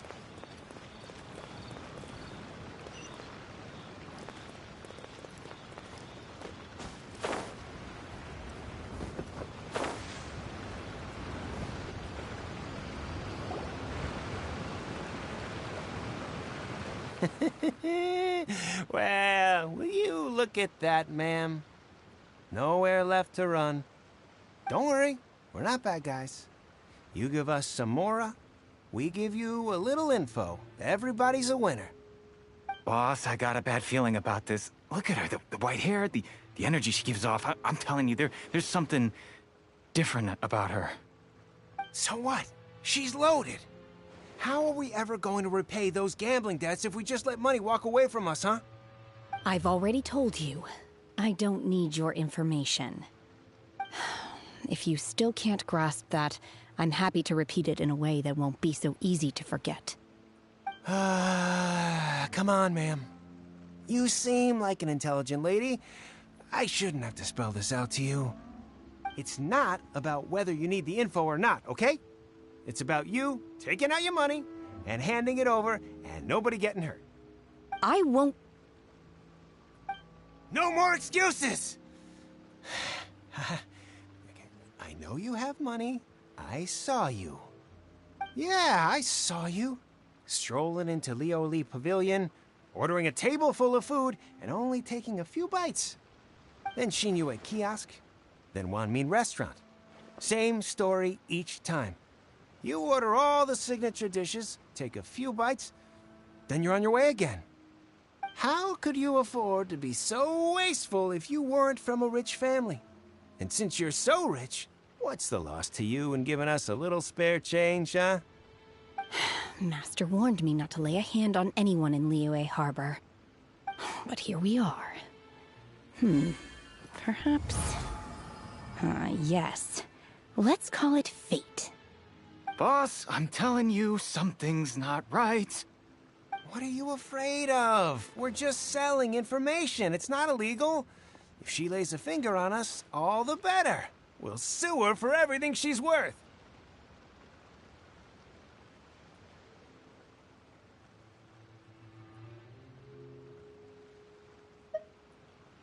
Oh, you again. The Millilith. What are the Millilith doing here? Did you do this?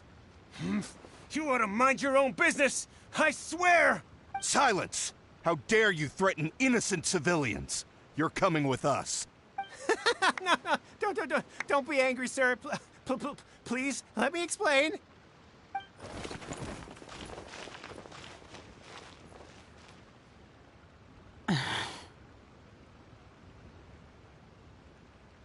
Shenhe. Shenhe? My name. Oh, so your name's Shenhe. Paimon's name is, well, Paimon. And this is Paimon's travel buddy. Oh, I've heard about you two before. Thank you for helping to defuse the situation. I could have dealt with it myself, though. I suspect smashing his head against the ground a handful of times is all it would have taken to get him to surrender. You can't do that. That's way too violent. This is Liyue Harbor. There are laws against that kind of stuff, you know. Laws? No, apparently not. Really? So how exactly have you...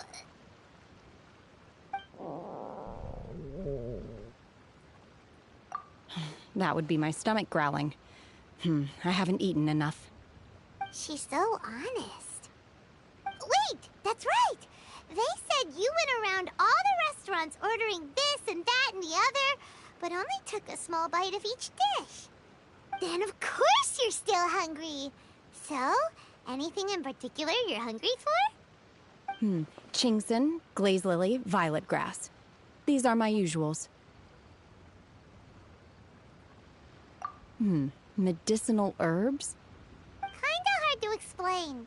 Anyway, Boo Pharmacy's not far away. Let's take Shenhe there for a big medicinal meal. After all, you can't work on an empty stomach. Do you think Shenhe might be an Adeptus? It seems like it's her first time in Liyue Harbor, and she doesn't seem to get how things work here. If she is an Adeptus, that would explain everything. Where does she fit in with the other Adepti, though? Paimon's super curious. Are you here to buy some herbs? I do hope you brought your prescription. Chingson, glaze lily, and violet grass, please. Half a pound of each. What kind of prescription is this? Sounds more like a lunch order. Oh, here you go. That's everything we have in stock. Thank you. She's really eating them!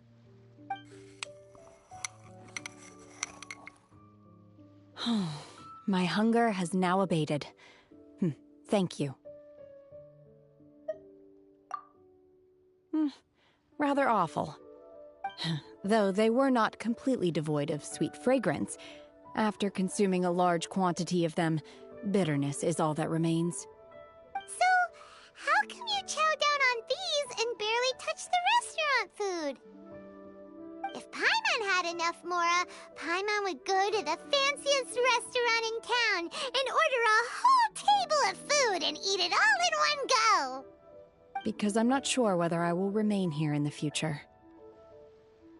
The food of the mortal realm is most delicious, but should I return to the mountains, yearning for the food here shall only pose an obstacle to my continued spiritual development. Sampling each dish in order to appreciate its taste is enough. Return to the mountains! That proves it! Paimon knew she was an Adeptus! Enough about me. What are your plans from here? Oh, right! Paimon almost forgot! We came out to take part in the Rebuild the Jade Chamber competition! And now we're probably super behind because we've been held up for so long. I see. I heard something about the contest when I was passing by. Yep!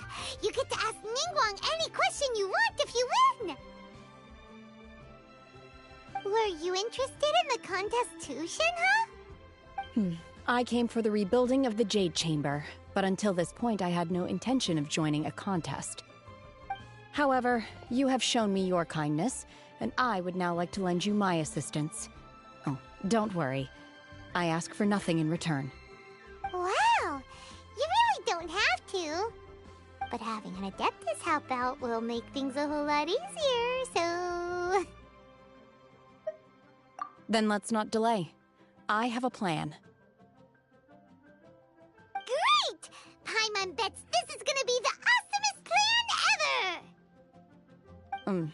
I am not sure whether or to what extent this plan can be classified as awesome. I do, however, believe it will be highly effective. We simply need to dispose of everyone who is currently ahead of us. Then, we alone shall become the victors. Veto! That is not acceptable! Not by a long shot! Really? But I hear that competition is in essence about conflict and one-upmanship. Look, we want to win this competition fair and square, okay? Sunset Vermilionite, Wonder Cores, and Adepti Sigils. Let's start at the top of the list and work down. So, for Plostrite... I was wondering who I could hear arguing over there. So, it's you. Baishu? What are you doing out here? Lady Ningguang wishes to purchase a large batch of wound dressing. We're running low at the store, so I came out to fetch the ingredients personally. Huh? How come Lady Ningguang needs so much wound dressing all of a sudden? I'm not too sure. I did hear she's looking to rebuild the Jade Chamber. Maybe for its first aid on site?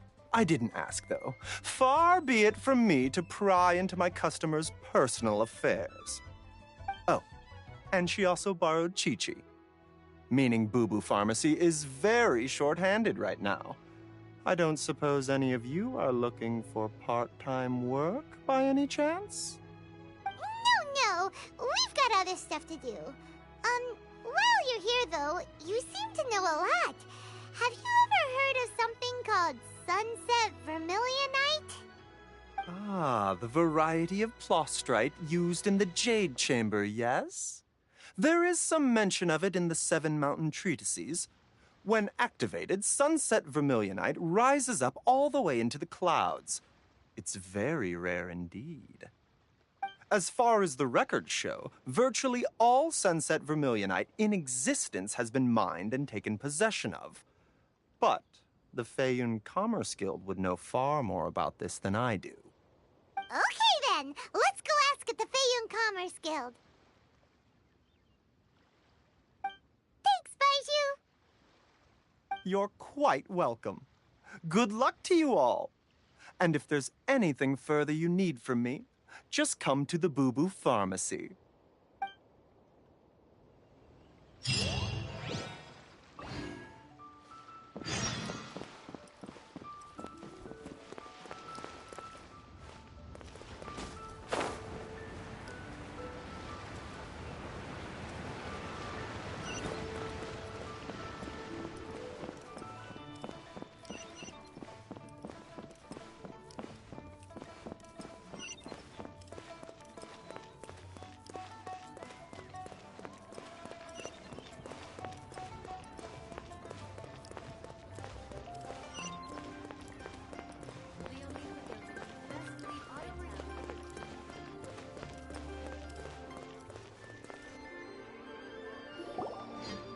Master Xingqiu, thank goodness you're finally back.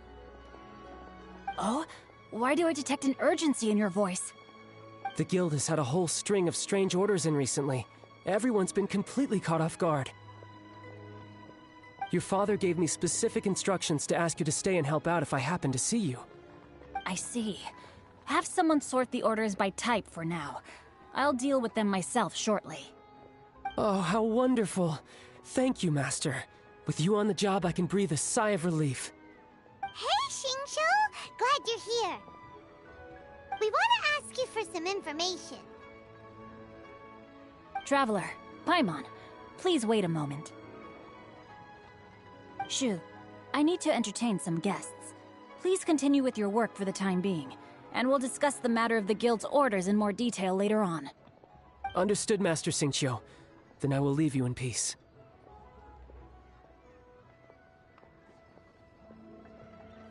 I wasn't counting on finding you here today. What's going on? And how, pray tell, may I be of service? Xingqiu, have you ever heard of Sunset Vermilionite? Oh, I see. So you've entered Lady Ningguang's contest as well. Do you mean... The truth is, the Feiyun Commerce Guild is in possession of some sunset vermilionite, but only one piece. We are holding it on behalf of someone who has asked us to put it up for auction, and a lot of interested parties have already come to us inquiring about the price. At the end of the day, it all comes down to supply and demand.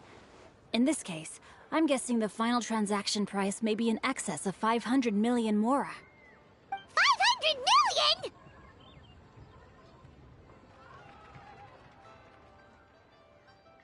Honestly, I would recommend that you don't bother bidding on this one. The price is greatly inflated, and it's just not worth it. But without any sunset vermilionite... Don't panic. I don't suppose you ever heard of Sea Gazer? Who?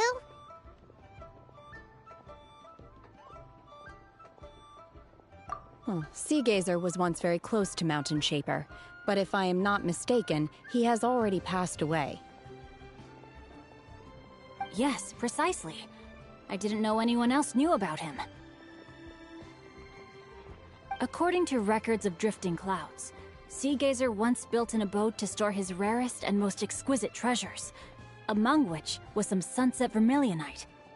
After Sea Gazer passed, the abode was abandoned, and its location was lost to time. Luckily, I came into possession of a stack of folk history books just recently. They make some oblique references to this lost abode, and after cross-referencing them against each other, I'm now fairly certain that it is situated in the Lisha area. That's great! But is it really okay for us to just go and take his treasure? Wouldn't it be a little, disrespectful? With him being an Adeptus? You needn't worry. As far as I understand, Sea Gazer was very open-minded. Even while he was alive, he wouldn't have let something like this bother him. Open-minded? I have not heard of Sea Gazer being described in this way before. May I ask where you read that? Just a rumor I heard out in the mountains. All right then, let's go.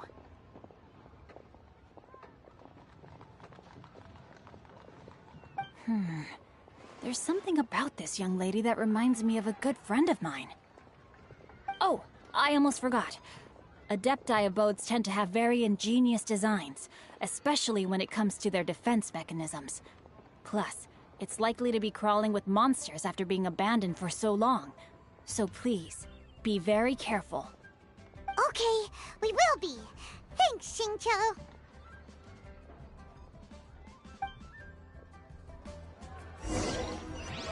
But you didn't let me finish.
I ride on wind and cloud alike.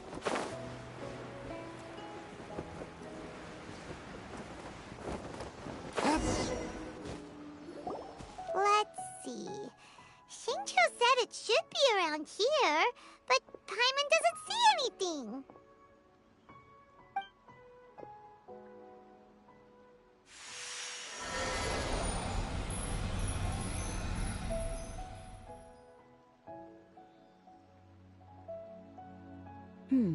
This place was hidden using a special Adepti art.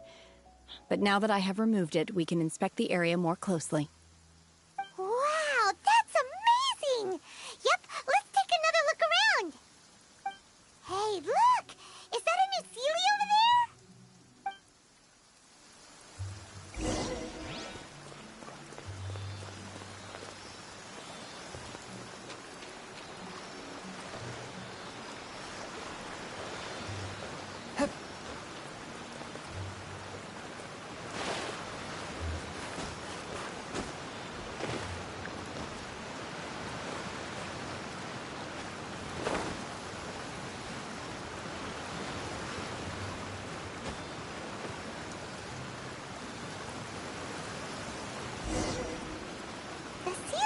to here and then disappear. Should we go over and take a look?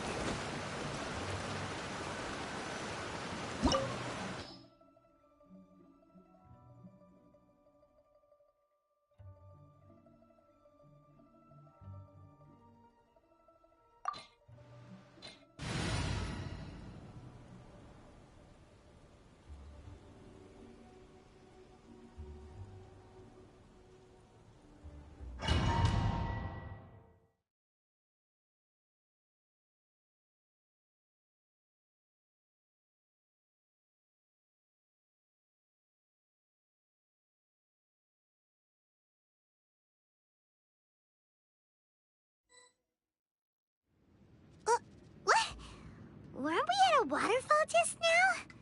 How did we suddenly end up here? Whoa, so many clouds. It feels like we're high up in the sky. I believe this is the abode of that Adeptus. With any luck, the sunset vermilionite we're looking for should be in here. Really? Let Paimon see! Huh? Isn't that the Sealy from before? Look, it's gone and snuck beneath the clouds. And now that Paimon takes a closer look, the rocks and trees here don't seem complete. Oh, could there be something below the clouds? These are not real clouds. They are the product of an Adepti art used for spatial partitioning. If we want to go down, we must first destroy the mechanism that is maintaining the Adepti art. All right, then let's do it. I sense the presence of monsters in this place. I don't know where they are hiding, so we'd better be careful.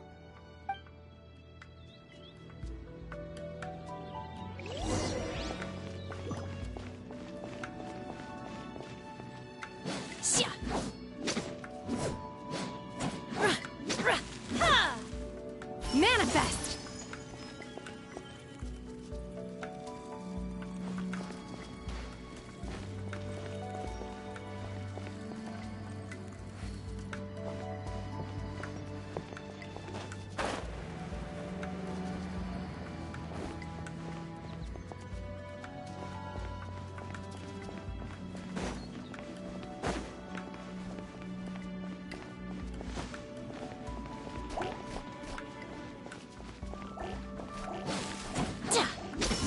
Obey!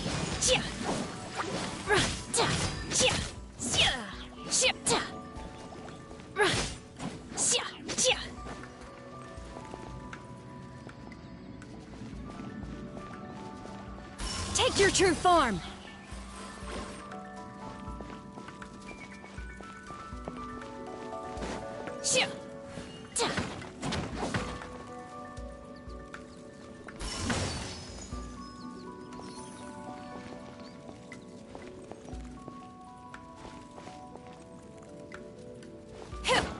Unleash!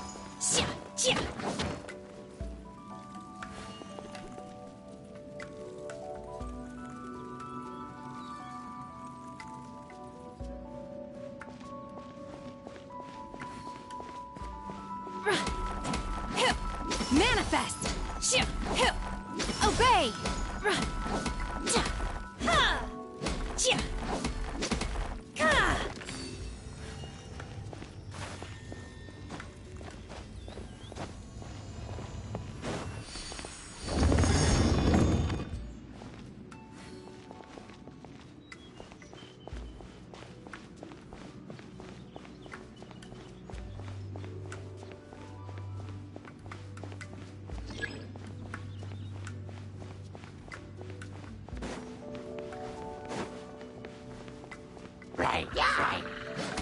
Unleash!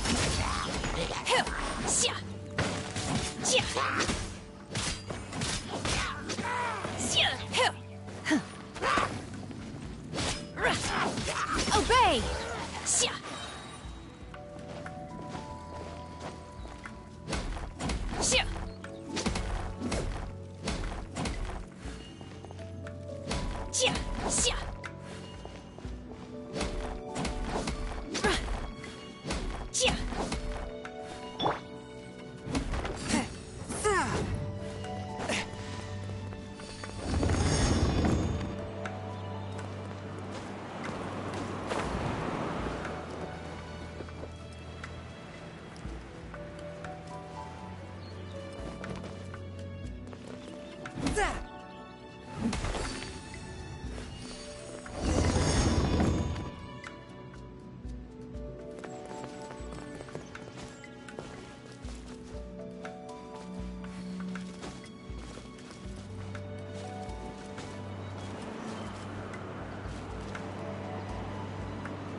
ride on wind and cloud alike.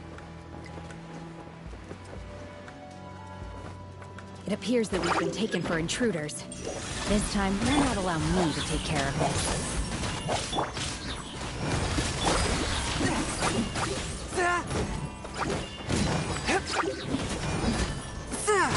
From whence you came! Forth, my blade! Not now. Cole, mine to command. Go! Bombs away!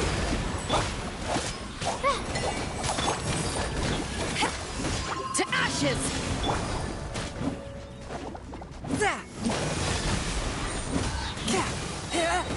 Submit for judgment!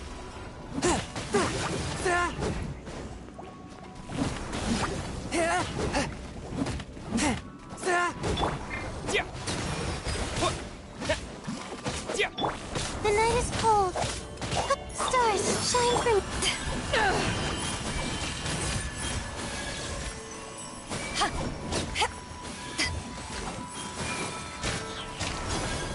The core of the mechanism is exposed. Now's our chance. With my blade! Not now. Cryo Incarnate! Manifest! Unleash!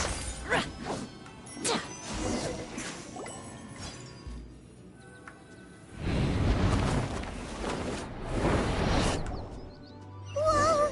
We're gonna fall!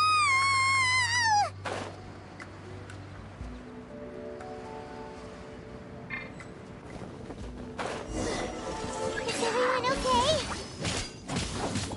Look! The ceiling disappeared beneath the clouds again! It looks like we need to go further down. But before that, let's destroy the guard mechanisms on this level first.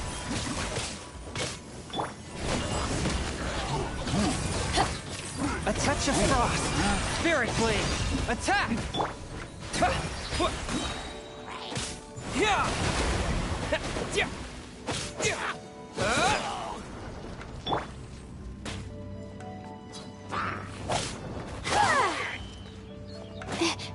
My guiding stars!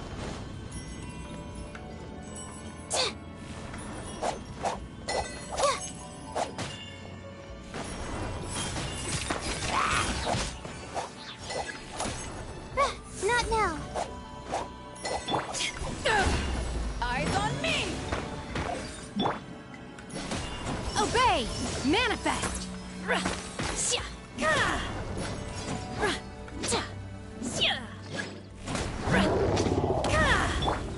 My guiding stars!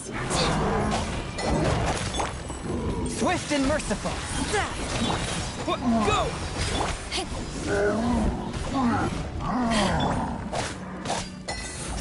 Cole, mine to... From whence you came!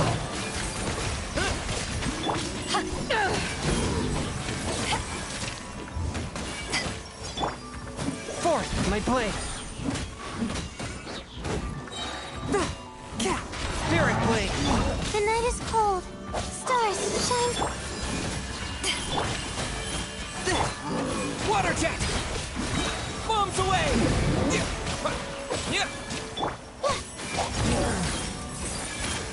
Don't be scared. Power that ended Python!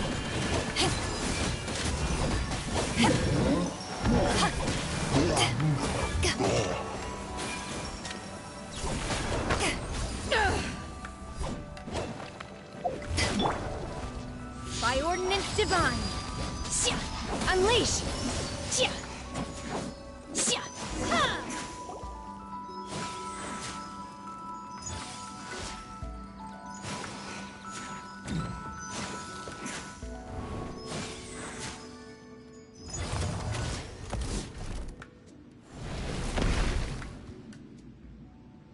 We're gonna fall.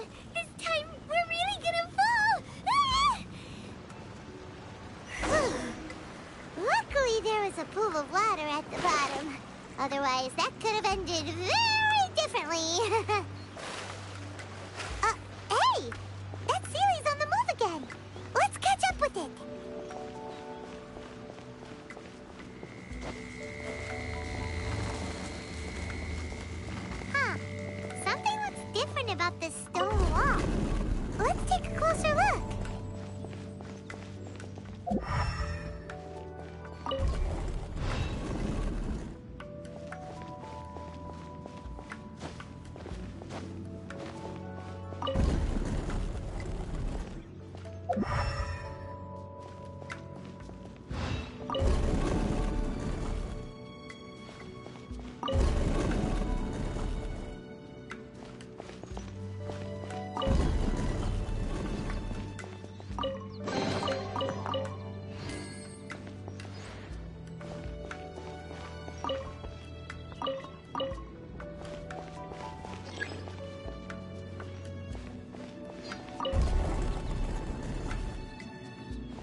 Not now! Swift and merciful.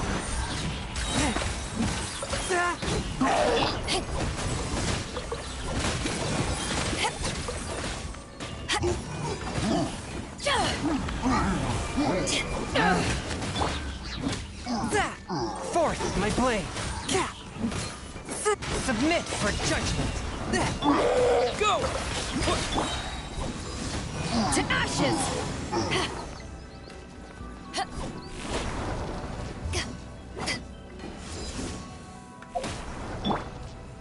Manifest! Unleash! Wipe out! The night is cold. Cold.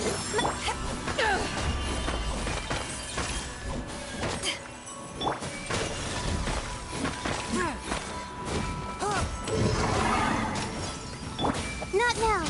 My guiding stars.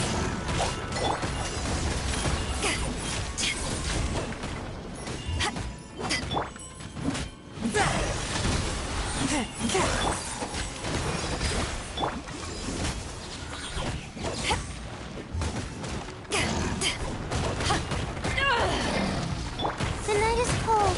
Don't be scared. A touch of frost. From whence you came. Water jet! Power that ended Python!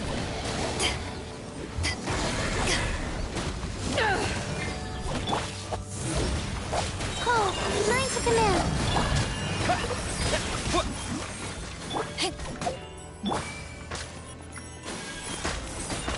Do your master's bidding!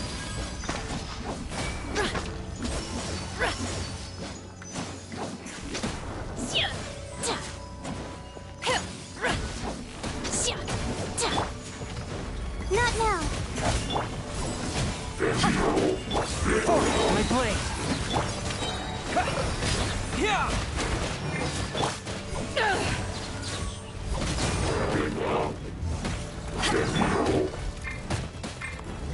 Spirit blade.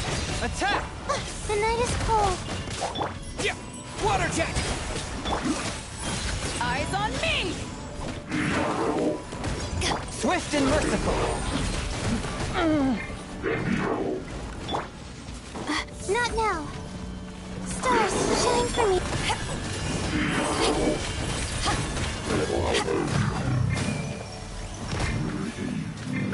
This isn't good.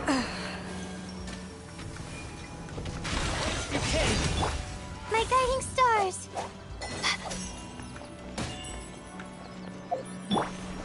Manifest! Unleash!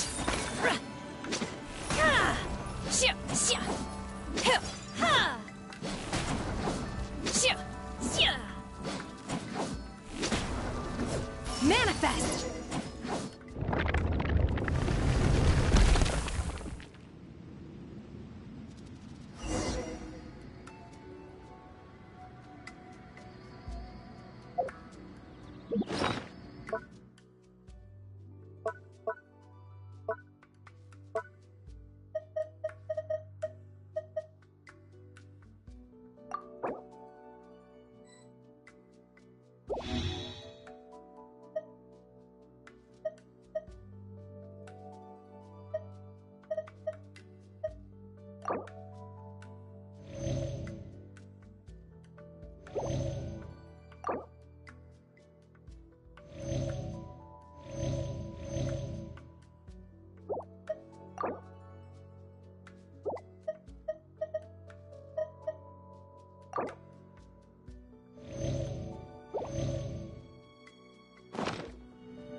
Look, over there! Could that be the sunset vermilionite?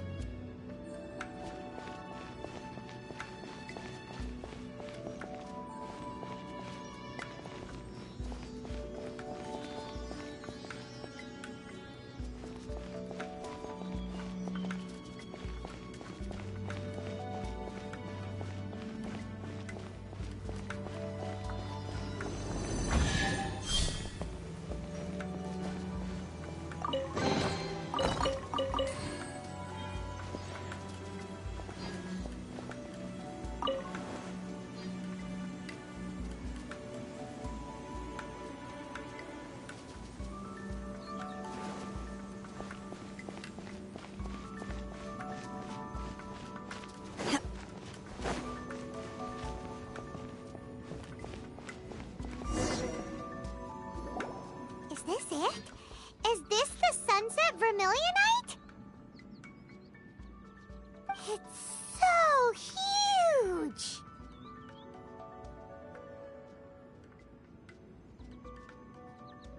That's true, but then again, why isn't it floating?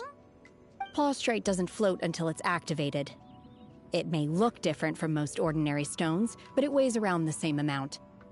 Only after being activated does Plaustrite reveal its true nature, breaking free from the shackles of the mortal realm and ascending up into the heavens. Wow, Shenhe, you seem to know everything about this. Only because my master is fond of chatting about these things. The moment she has some time to spare, she'll come straight for me and start telling story after story. I don't care for her stories most of the time. I certainly didn't expect them to ever come in handy like this. Hold on a sec. Paimon just realized something. If we activate it here, there's no way we'll be able to get it back to the site, right? Heck, we'll be dragged up into the sky too! But if we don't activate it, how else are we gonna lift it? This rock must weigh well over 1,000 pounds, surely! Don't worry. I can handle the weight quite easily. Are you sure? Be careful! Please don't worry. I'm well aware that a Plaustrite sample this large must be highly valuable. I will be gentle with it and make sure it does not get damaged.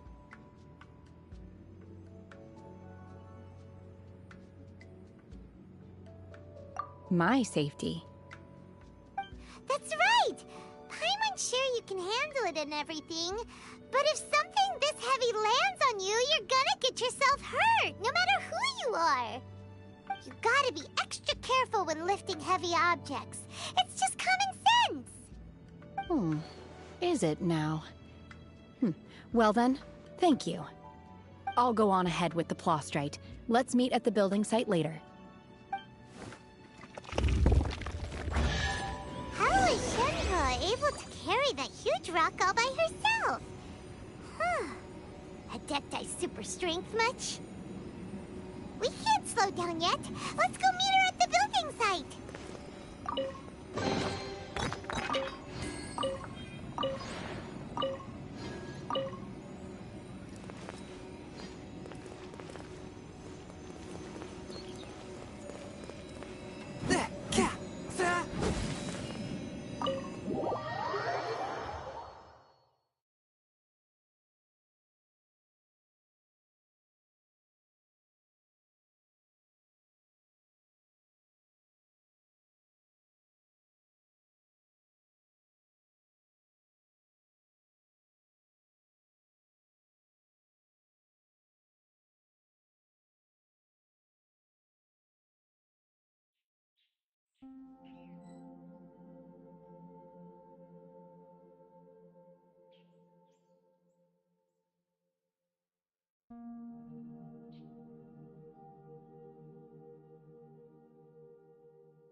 Want a taste of my hammer?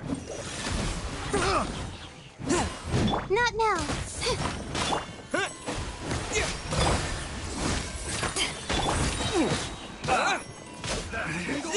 Should sacrifice my hammer. I got jealous. Go! Wipe out! The night is warm.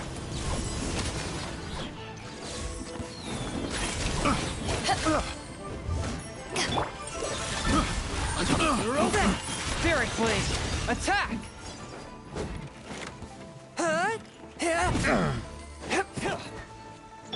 My guiding stars.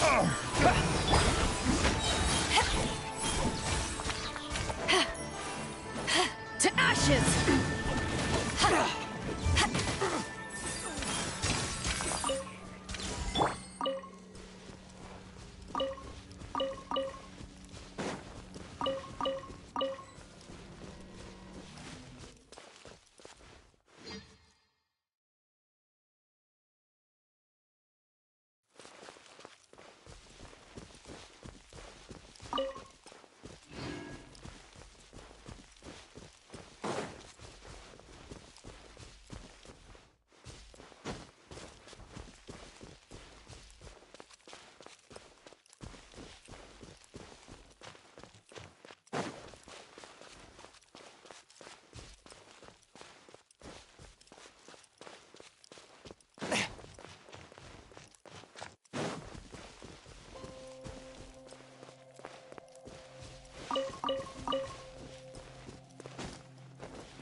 Heart be pure, evil be erased, mind be purged, world be... I always forget that last part.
Gotta smile for the fans.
This will come in handy.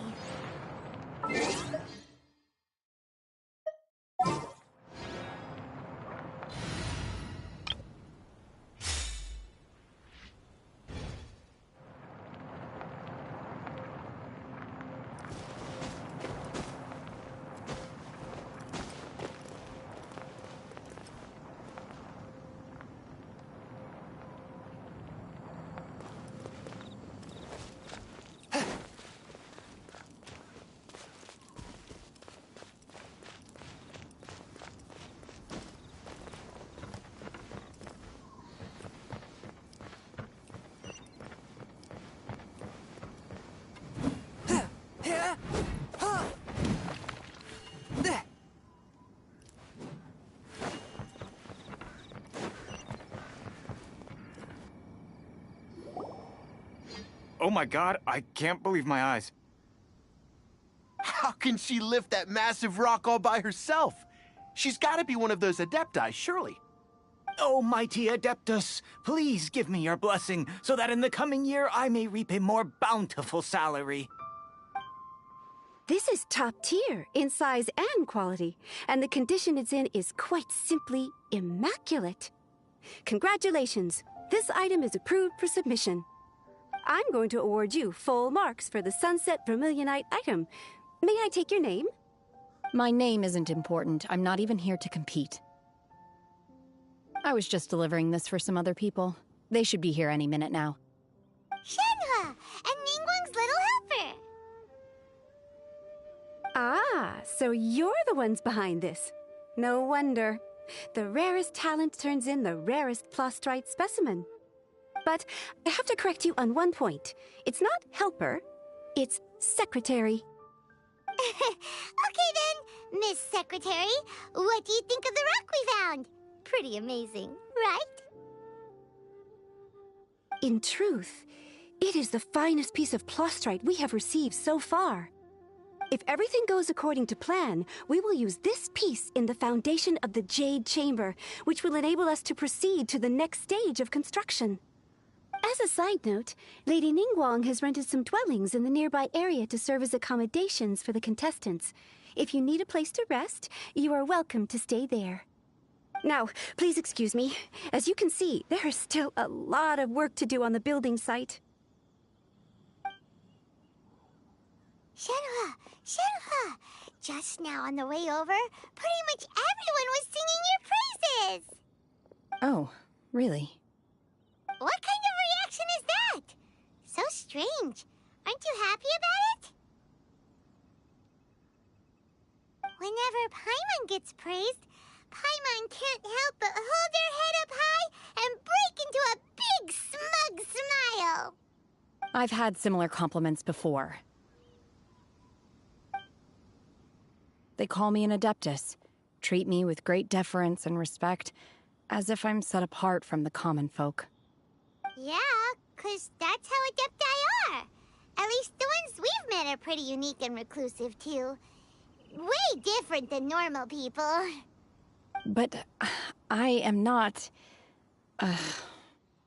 Shenhua? I'm fine. I've been exerting myself quite a lot ever since we set foot in that abode. I'm just a little fatigued. Well, Byron said that there are some makeshift hotels we can use, right? Let's go check in and take a rest. No need. I simply need to find myself a secluded place in the wilderness to sit and meditate in silence. You can't do that. It's dangerous out in the wild on your own. When you're hungry, you go eat something tasty. And when you're tired, you go lie down in a nice, comfy bed. All right?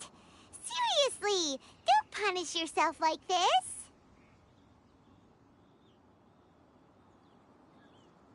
Okay. If you insist. Great! Now we're talking. Let's head to our hotel.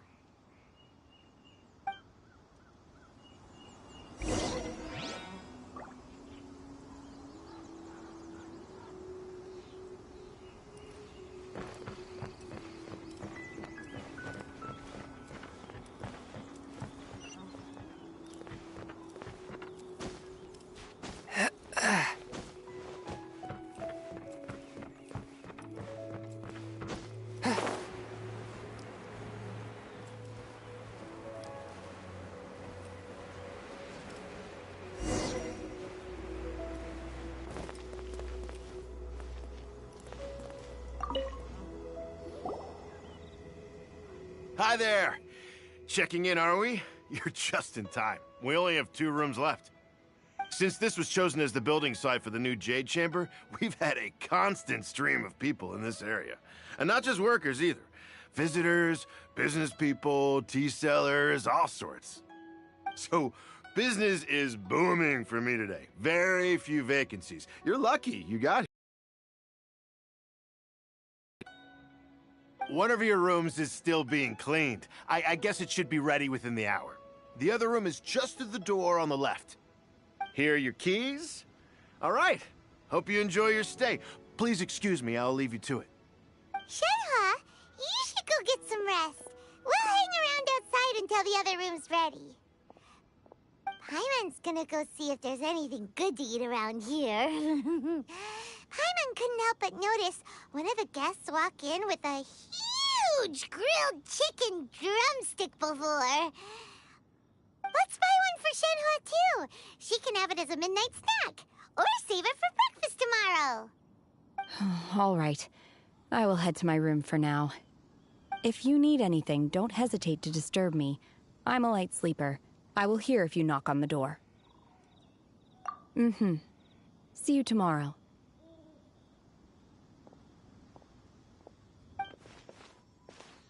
Hey! Isn't that Cloud Retainer? What's she doing here? Let's go and say hi.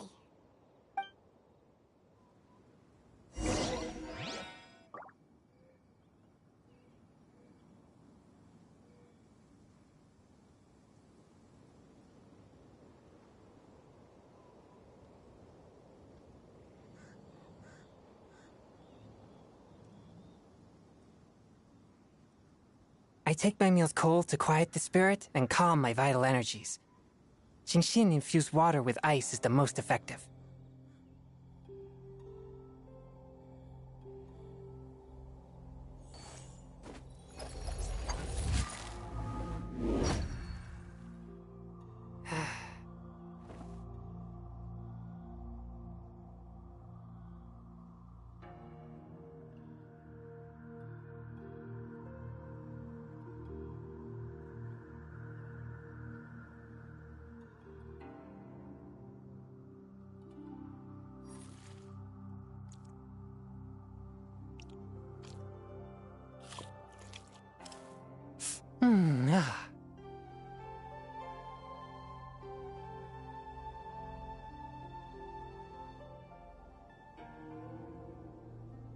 Heart be pure, evil be erased, mind be purged, world be...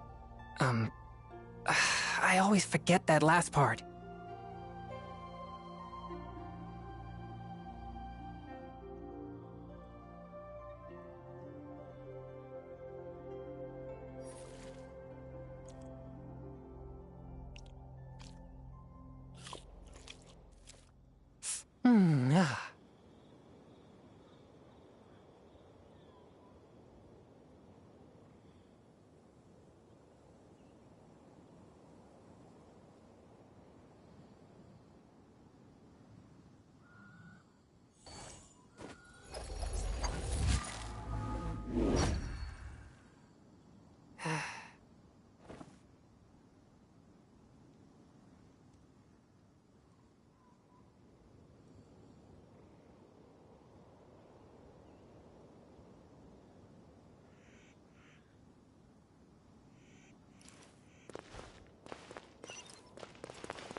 One trusts you have met Shenhe.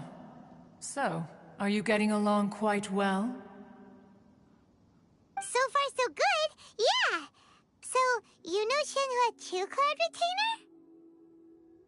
Naturally. Save for Ganyu, who spends the majority of her time in Liyue Harbor. All the Adepti living today are acquainted with Shenhe to some degree. Cool! So, Adeptus name anyway. Calling her Shenhe feels kind of friendly, but also kind of disrespectful. So Paimon's thinking maybe it'd be better if we called her by her Adeptus name instead. Her Adeptus name? Why, pray tell, would Shenhe have an Adeptus name? Don't all Adepti have a special title they go by? On this latter point, you are correct. However, Shenhe is human. Oh, right. Wait, what? What? You knew already? So is Paimon the only one who didn't know? Do you mean to say that she presents differently from ordinary human beings? Well, to start with, her problem-solving methods are extremely direct. Ah, yes.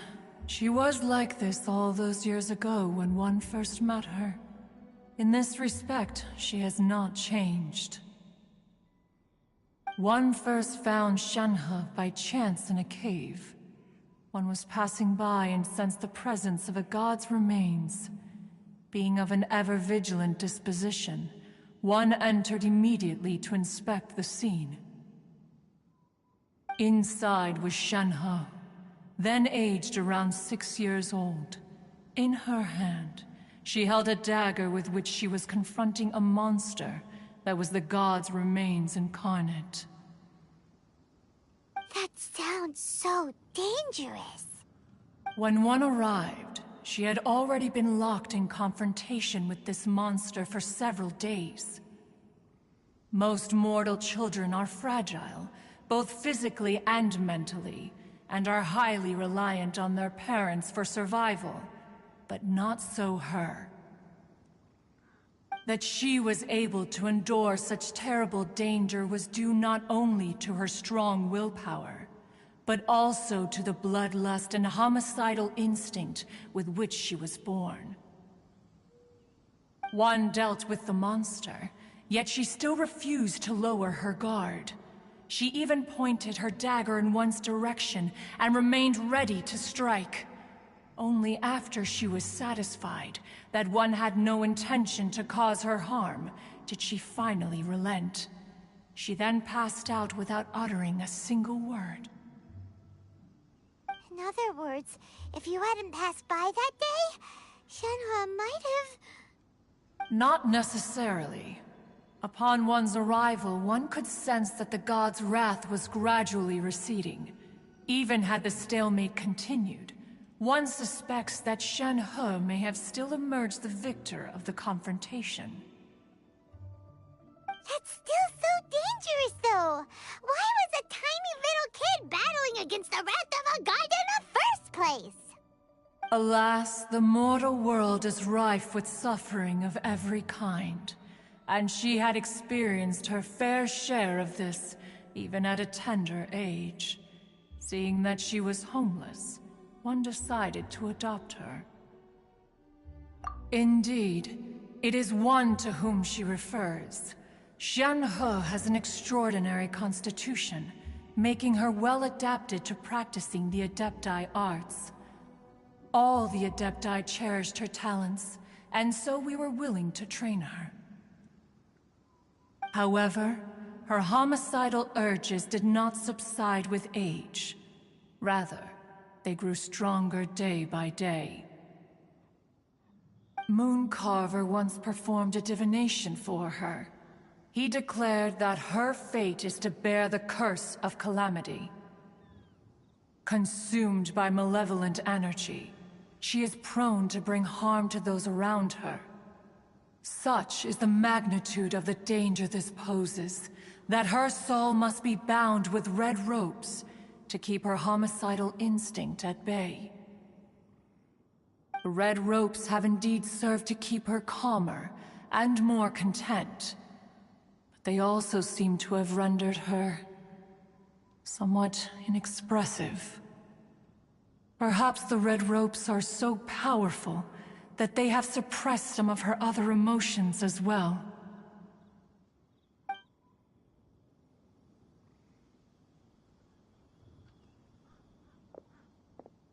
It is only by fate that people's paths may cross.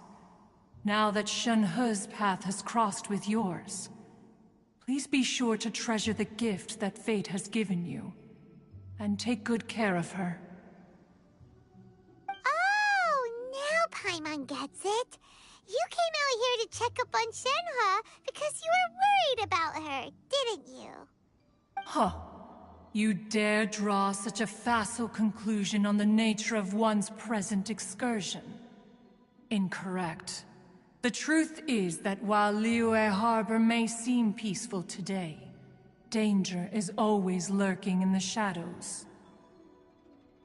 Ningguang once made a bold assertion that this is to be the era of the contract between Liyue and the humans. Well, one is most curious to observe how she will respond to the coming storm.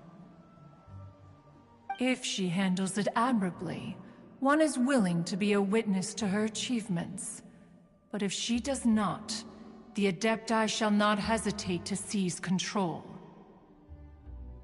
Let us conclude our conversation here for today. One has occupied enough of your time, and night is approaching. Be sure to get ample rest.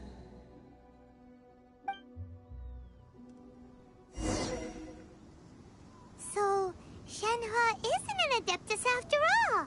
She just grew up around the Adepti. Oh, no wonder she doesn't like being treated as an Adeptus. Have you ever...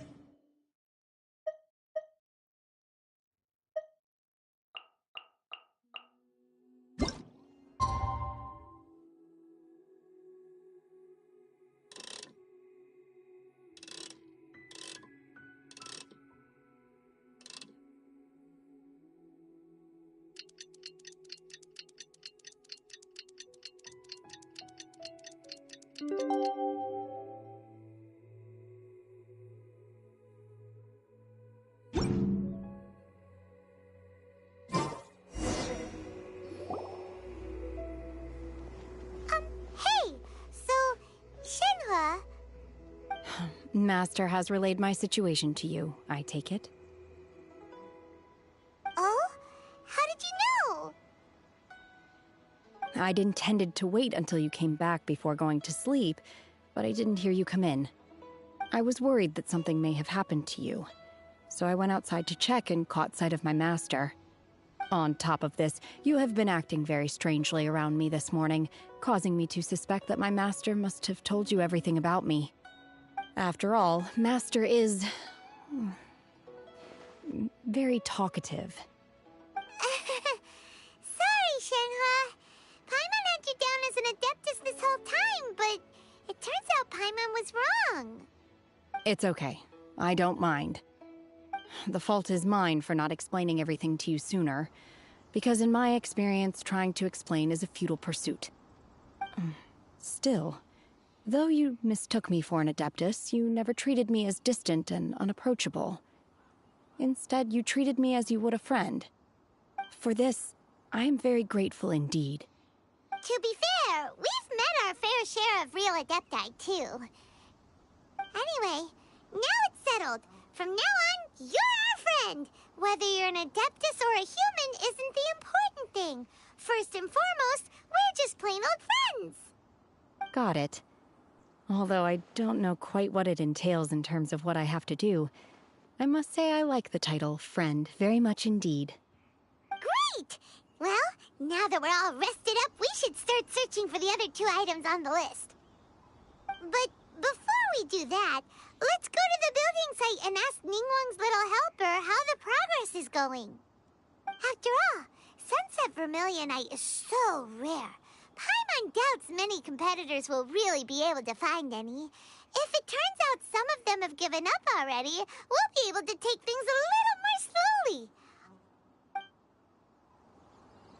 Oh, and another thing. We bought some grilled chicken drumsticks on the way back last night. There was a place just outside. Here's one for you, Shenhe. Try it! They're so good. I concur. It has a rich flavor, far more agreeable than those I've cooked for myself in the wilderness in the past.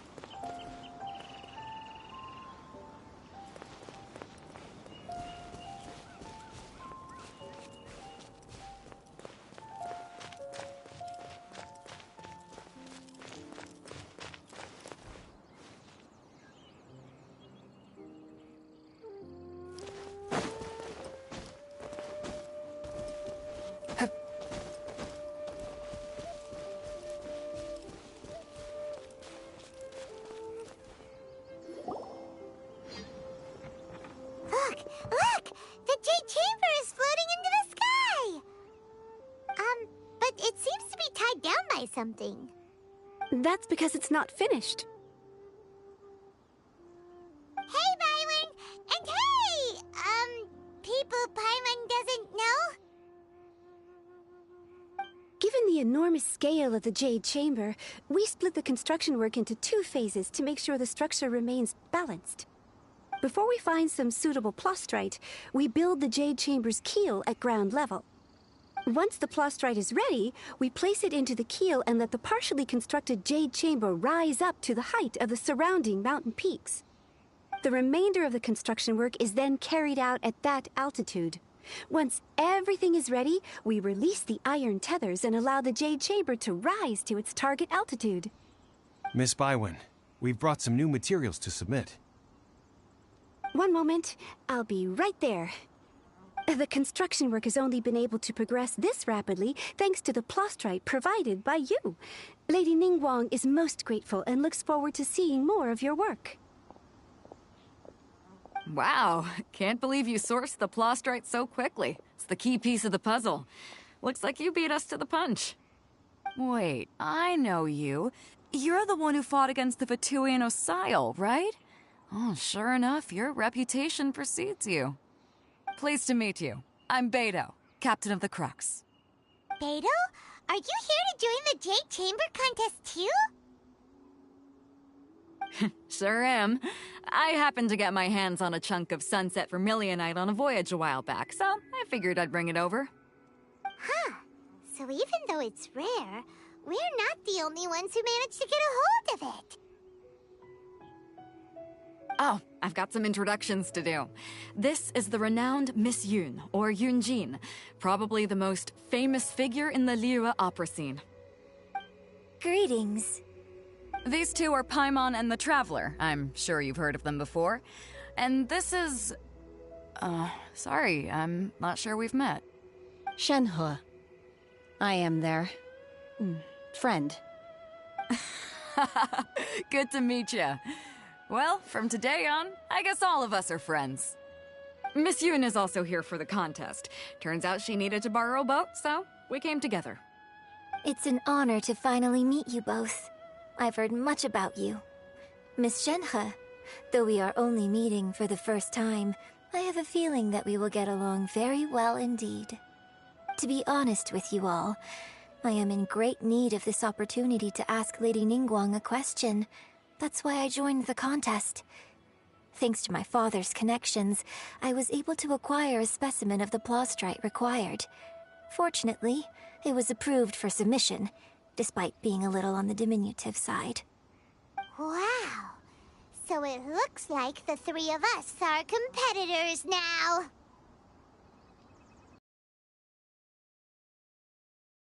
Are you competing as well?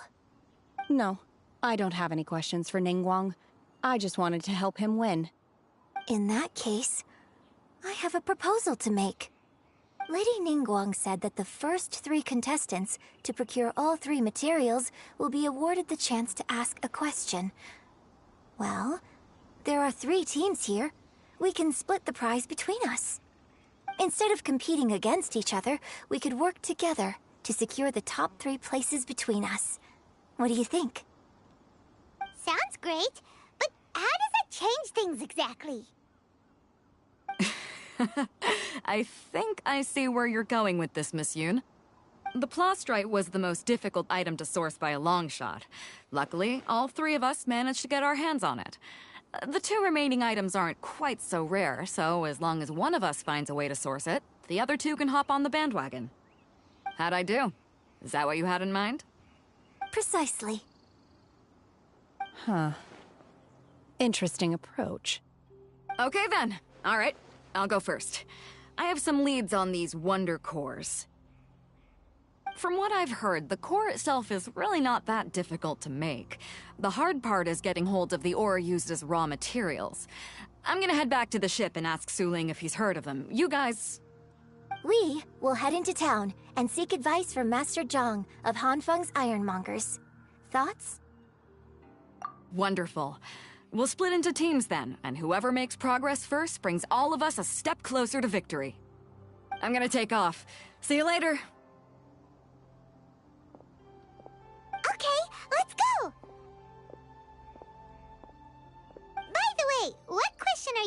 ask Ningguang Yunjin? I'm looking for a venue to host the performance of our new opera. Lady Ningguang has excellent judgment, so I would like to hear her opinion. Ooh, what's the opera called? Paimon wants to go see it. The opera is a labor of love by my father. He wrote it based on a popular urban legend about an evil spirit and an adeptus. It's called The Divine Damsel of Devastation.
Ah, hello. Are you here for something off the shelf, or do you need something forged? Excuse me, Master Zhang. We were wondering if you'd heard of something called a Wonder Core. Of course I have. Sorry, who's asking? My name is Yunjin. Perhaps you don't know me, but I believe that you forged some weaponry for my father in the past, for stage use. Yunjin? Stage use? Oh, so you must be Miss Yoon. Sorry, my brain's finally caught up. It's not used to doing much beyond bashing a hammer all day. Everyone's heard of you, Miss Yoon. Even folks who don't make it to the opera all that often. Like myself. So, you're here to ask about Wonder Cores, huh? As it happens, I do know how to make them. Matter of fact, I made some for Lady Ningguang back when she was building the original Jade Chamber. The types of ore needed to make Wonder Cores are a little hard to come by. Lady Ningguang supplied them herself last time. I don't suppose you've brought any yourselves? No, we were gonna ask you what kinds of ore we need. Sure. Well, you'll need two kinds. Star Splinter Iron and Subrosium. If I remember correctly, Lady Ningguang sourced her Star Splinter Iron from the Mount Tianheng area. They say it resonates with visions. It could take some work, but if you stick with it, you'll find some eventually. As for the Subrosium, though, that's trickier. It's all but unheard of on the market. I'm really not sure. Sorry.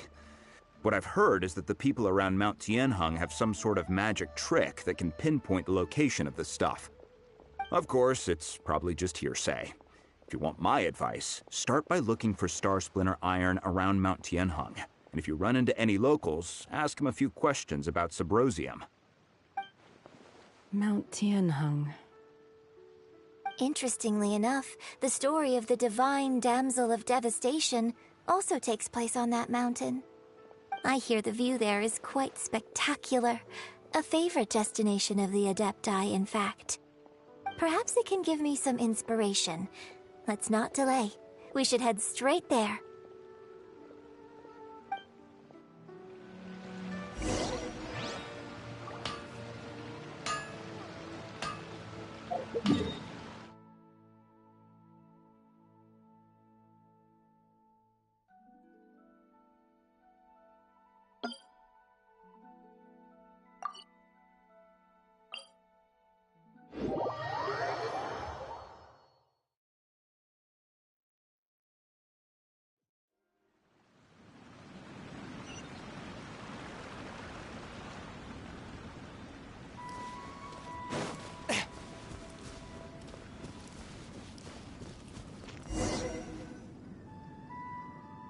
I came to Mount Tianeng once with my father as a child. I remember it being such a long climb that I could barely feel my legs by the time we reached the top. This is quite a trip down memory lane for me. Look at these majestic, towering peaks, and the gently flowing streams. It's like setting foot in paradise. No wonder the legend of the divine damsel of devastation is said to have taken place here. Adepti wander oft where mortals seldom stride. Indeed, this looks like a place that one might expect to be frequented by Adepti. The Divine Damsel of Devastation is your upcoming opera, right? And the story takes place in Mount Tianheng. Huh. Seems like you have a real connection with this place. What's the story about, though? It's the story of a girl becoming a hero. Cool. A hero story? They're Paimon's favorite! The legend first arose in this area. It is said that there used to be a prosperous village on the mountain. In that village, there was a loving couple who were completely devoted to one another. One day, a terrifying monster appeared.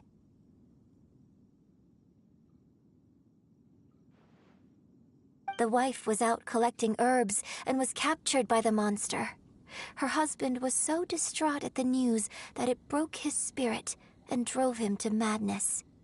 The vile and vicious monster told the villagers, "If you want to live, you must sacrifice a child to me."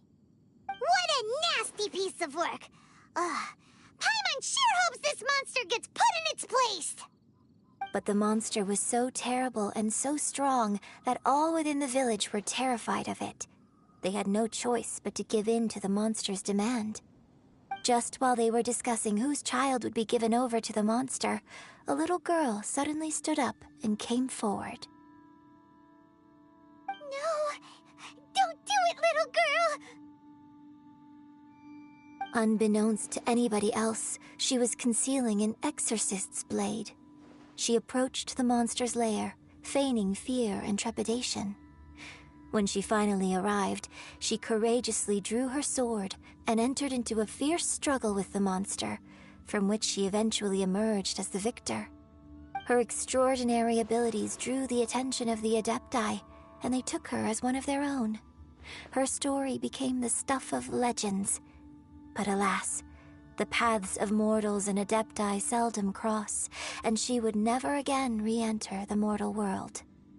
And so, destined to grace the mortal realm for but a brief moment, she vanished like a wisp of smoke into thin air. I really like this story. But I personally think that perhaps the little girl was not as brave as the opera makes her out to be. I'm not sure she deserves all the praise she is given. I've never considered that before. Opera is always an interpretation of the events it purports to portray. A certain degree of deviation from the truth is always inevitable. When my father wrote the script for this play, I suppose his intention was to inspire his audience with the character of the Divine Damsel. I think it's a great story. The ideal story. Well, it sure inspired Paimon! Let's go get ourselves some Star Splinter Iron! Yeah!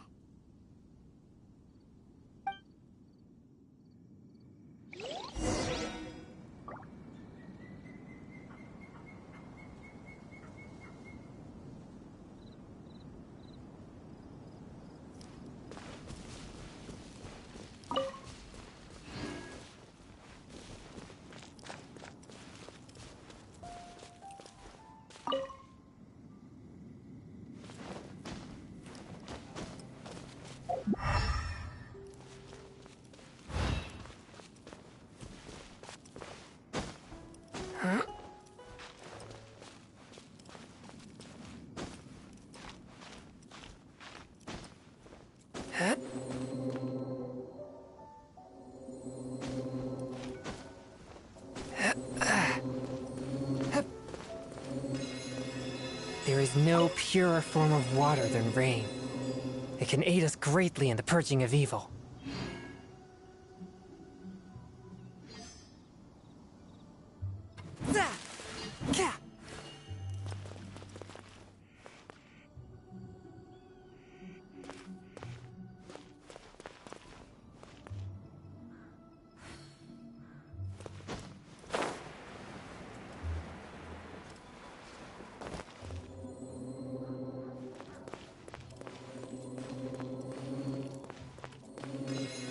This should be enough Star Splinter iron. Now we just need to find that Subrosium. I think I saw a village on our way here. Master Zhang said we should ask the locals for help. Why don't we try there?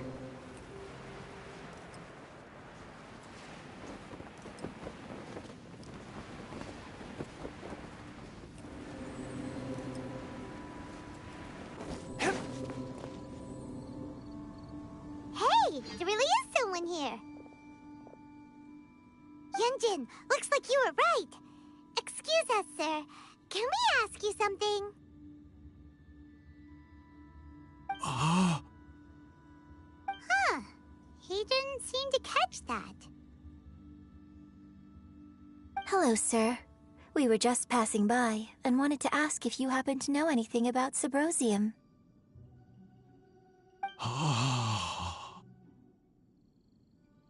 Is he trying to tell us to look for clues in the village? Well, whatever. Guess we're on our own here. Shenhua, Yunjin, let's have a look around. Sorry, you can go ahead without me. I'd like to have a word with this gentleman. If that's okay with you, Uncle Mingjin. It's... Shenhe. Shenhe. You're alive.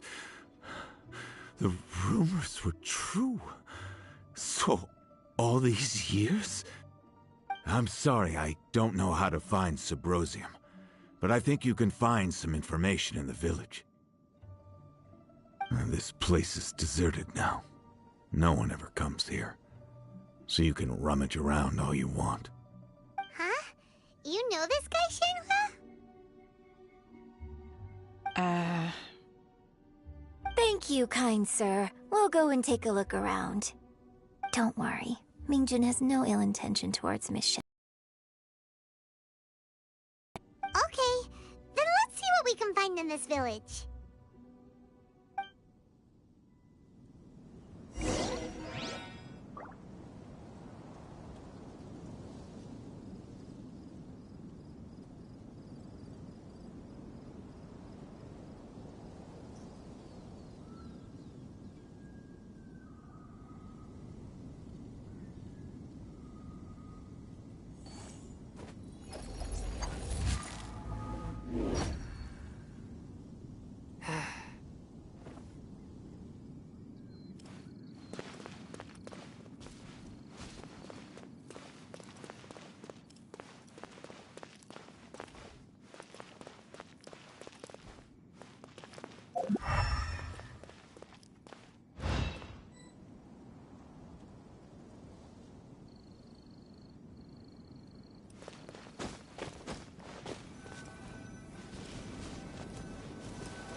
Objects like this may prove useful when purging evil spirits. Huh. What's this?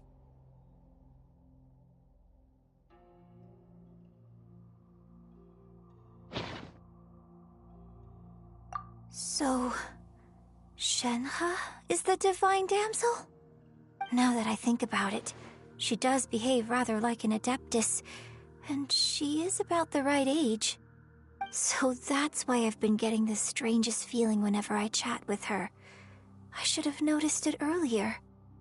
According to this text, the divine damsel from the opera was actually the daughter of the loving couple. And she didn't volunteer. She was sacrificed to the monster by her own father. Oh. The The truth is even more lamentable than the opera. Now I understand why Shenhe said the girl was not as brave as people think. It wasn't her choice to enter that ghastly situation. She was forced into it. Oh, it looks like my father may need to make a few revisions to his beloved opera.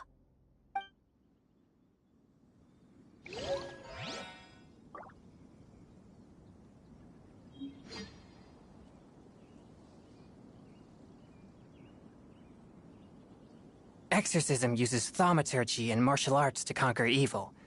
There are other means to the same end, but they are not the true way.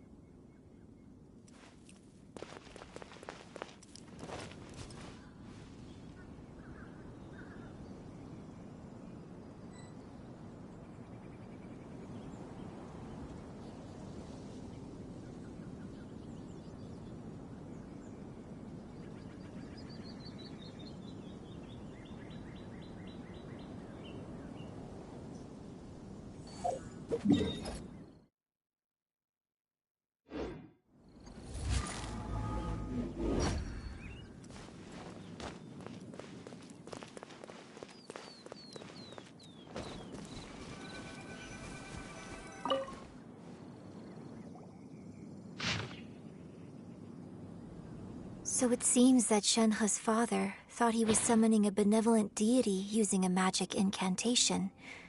But in fact, he summoned an evil god's remains, which took the form of a monster. His obsessive yearning for his deceased wife led to a terrible tragedy.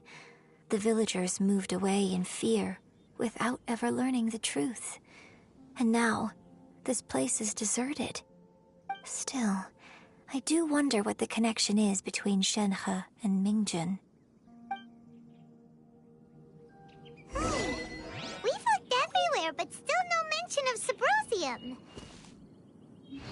Let's have a look over there.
So basically, we need to go to the middle of the lake south of Mount Tianheng at dusk, and we'll find us some Subrosium! Let's go back and tell Shenhe the news!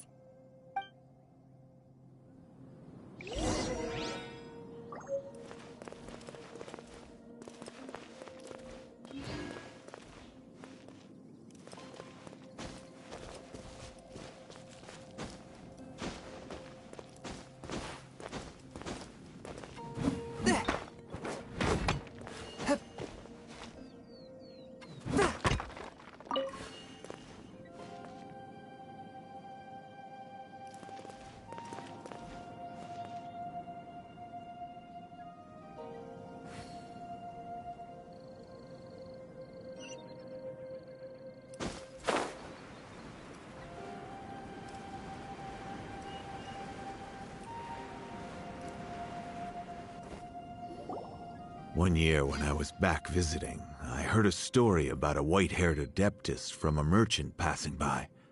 I never imagined it was you. I was a very close friend of your father's. I could have stopped him from performing the summoning ritual.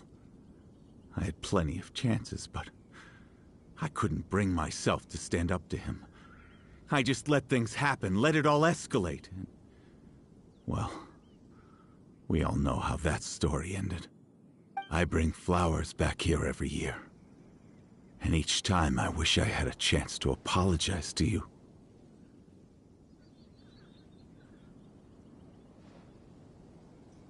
Apologize for what? If you'd stopped him, he'd only have found another way.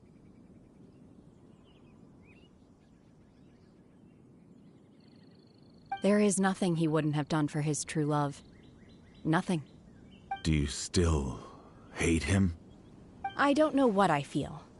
I'm told my fate is to bear the curse of calamity, so my master bound my soul with red ropes to curb my aggression.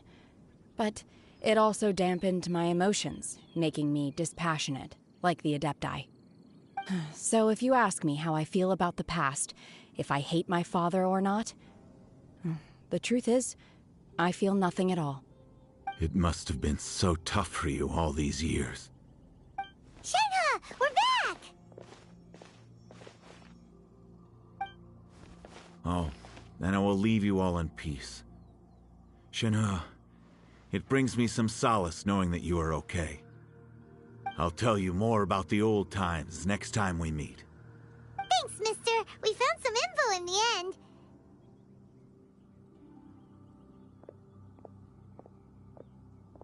Shenhe, look! This tells us how to find Subrosium. All we gotta do is go to the middle of that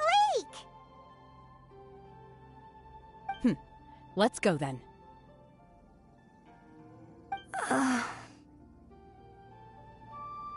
Miss Shenhe, there's something I'd like to talk to you about. Just now, in the village, we found your father's diary. It turns out that many of the details in the Divine Damsel of Devastation are not true to the facts, so I'd like to change them. Why?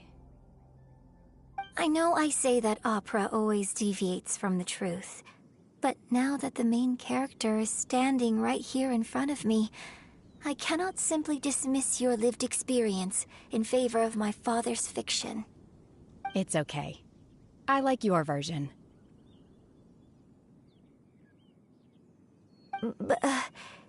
Huh? My master once said that the day I learn how to use my strength for the good of others is the day that I can truly become part of human society. So, I hope that one day I might be brave enough to stand up and protect others, just like the girl in the opera. But I've never thought this way before, and I wonder whether I will continue to think in this way. Don't worry. I believe you will. In fact, I think maybe you've already started to become the person you aspire to be. You just haven't had the opportunity to see it for yourself yet. Shenhe! Yinjin! Cut the chit-chat! Let's go!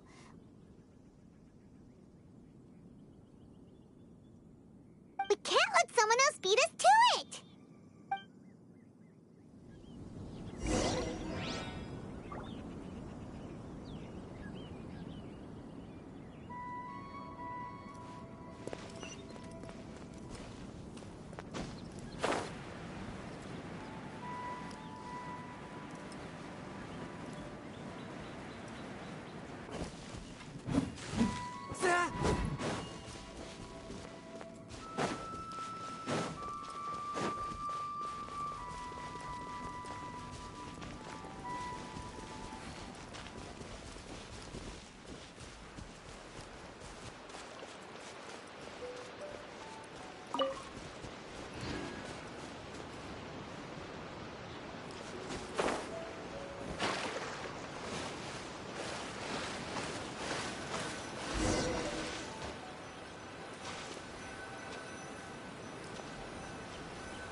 Ah.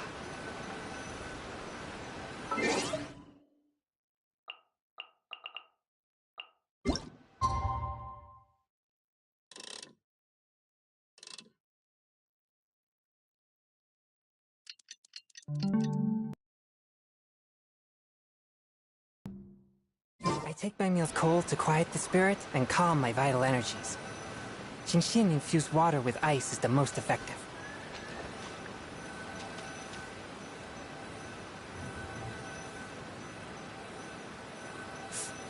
Ah.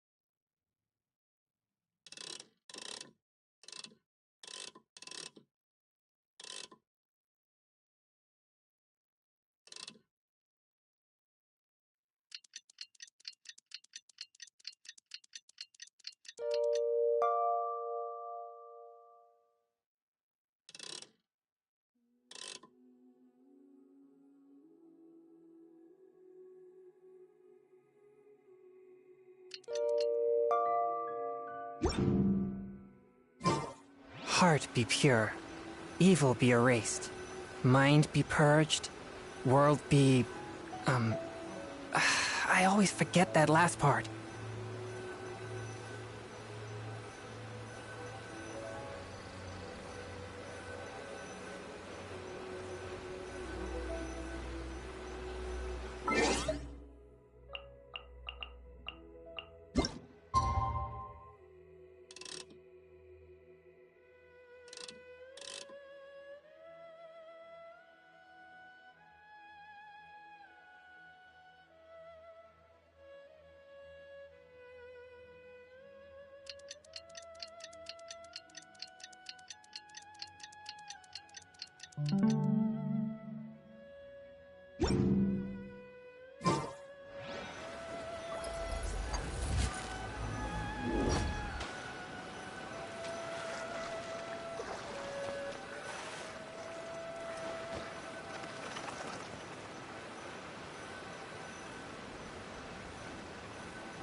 A touch of frost.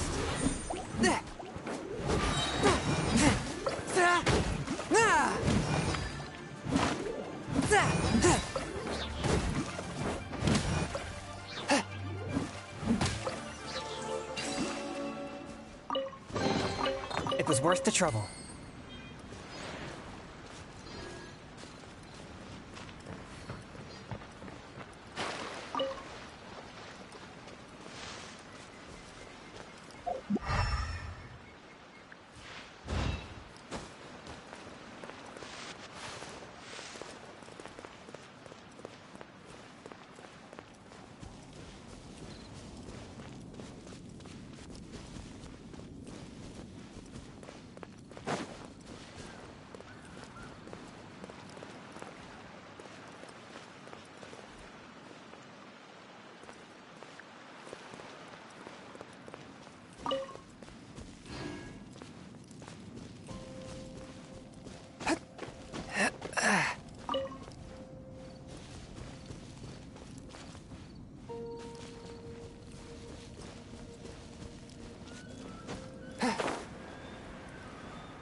Forth, my blade!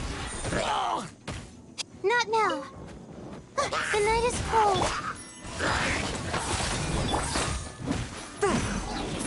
From whence you came! Water jet!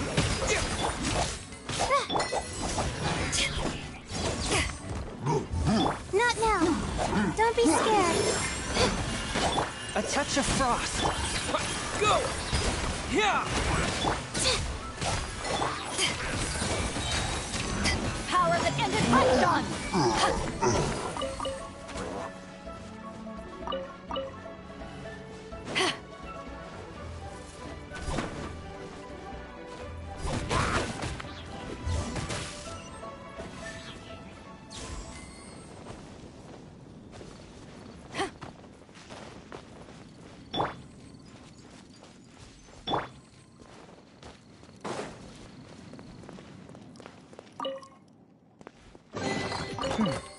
Objects like this may prove useful when purging evil spirits.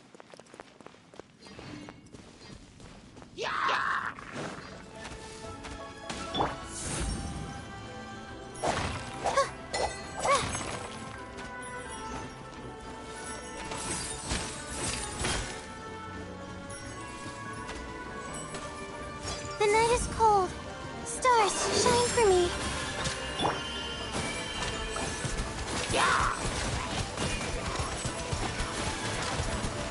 Go!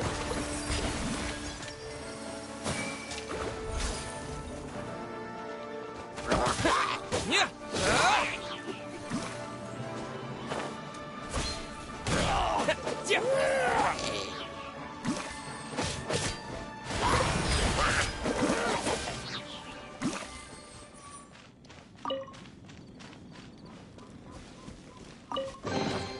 I'll keep this close.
goodness. So, are they okay? This is some top quality ore you found. I think I'll get a good end product out of these. Guess now it's my time to shine. Hey everyone, how's the A-team doing? I ran into a bit of a brick wall on my end. Suling's never seen a Wonder Core before, and says it'd take a lot of research for him to get up to speed. Leave the Wonder Cores to me. I'll work on them while you go about your business. Don't worry. It won't take me too long. Much obliged, Master Zhang. We should look into the Adepti sigils next, but where should we find items relating to the Adepti? I'll sort that out. Oh? You got this then? Yes. I have been training with the Adepti for years. I know a thing or two about making sigils. When we first met, I told you I came... In fact, I came specifically to deliver Adepti sigils. Master heard that Ningguang was planning to rebuild the Jade Chamber, so she sent me to deliver some Adepti sigils to her. Master also said she hoped that I can take this opportunity to rejoin human society. But now that I'm here, I wonder if I've been removed from the world for too long. There's so much basic knowledge that I lack. Maybe it won't work for me to stay here after all. But either way, I'm very glad to have met you, and I'll take care of those Adepti sigils.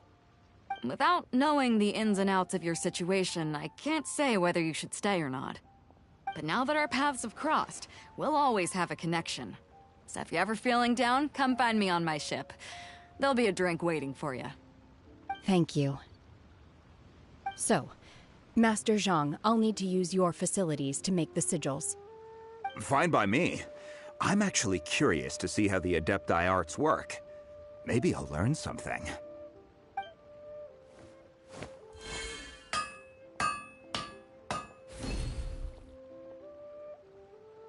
Whew.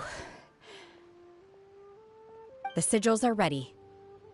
Though they are in some respects inferior to my master's, I can assure you there will be no quality issues. I've finished forging the things you asked for, too. Great! Let's go submit them before someone else gets there ahead of us.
Ningguang's little secretary! We found all the materials!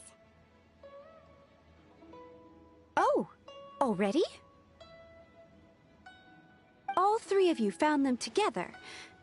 Okay, I see. The Wonder Cores and Adepti sigils look good. It seems that we found our winners.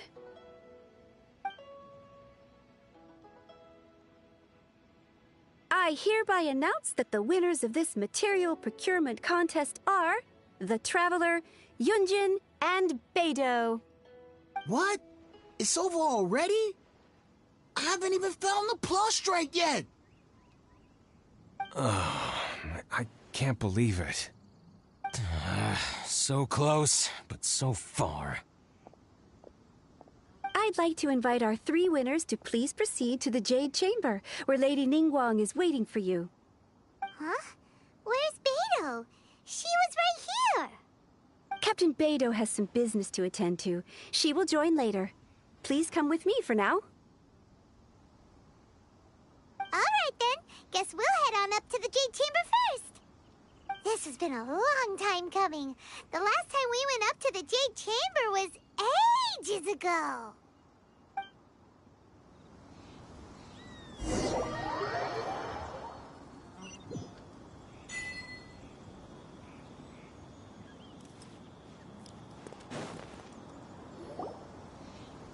Combine the Adepti sigils with the Wonder Cores and insert them into the Jade Chamber's control compartment. The construction of the new Jade Chamber is now officially complete. Once the tethers are released, it will soar into the sky. Thank you all for your work. Now it is time for me to fulfill my promise. Yeah! Miss Yun, I've already heard something about the reason for your involvement. You are looking for a venue for your new opera, aren't you? That's right. Lady Ningguang, I would like to hear your opinion. The unveiling of Miss Yun's grand new opera surely requires a venue of equal grandeur. So what would you say if I proposed that we stage your first performance right here, in the newly built Jade Chamber? The Jade Chamber offers a splendid panoramic view of the mountains and the bustling city. It is fitting for the finest performance to be hosted in the heavens. I can think of no better stage for you than here, Miss Yun. Thank you, Lady Ningguang. Then I will prepare my props and other articles shortly. Please allow me to bring all these aboard the Jade Chamber. You're quite welcome. It's truly what a good opera deserves. Oh, a traveler, Shenhe, Paimon, I'll be leaving now. Do come and see my play when the time comes. You're next. What is your question? I should clarify. I do not know your sister's whereabouts. Please, don't waste your question on this matter. Wow, you're a mind reader, Ningguang. Oh well, guess Paimon will ask a question then. Managing a successful business is not as simple as you might think.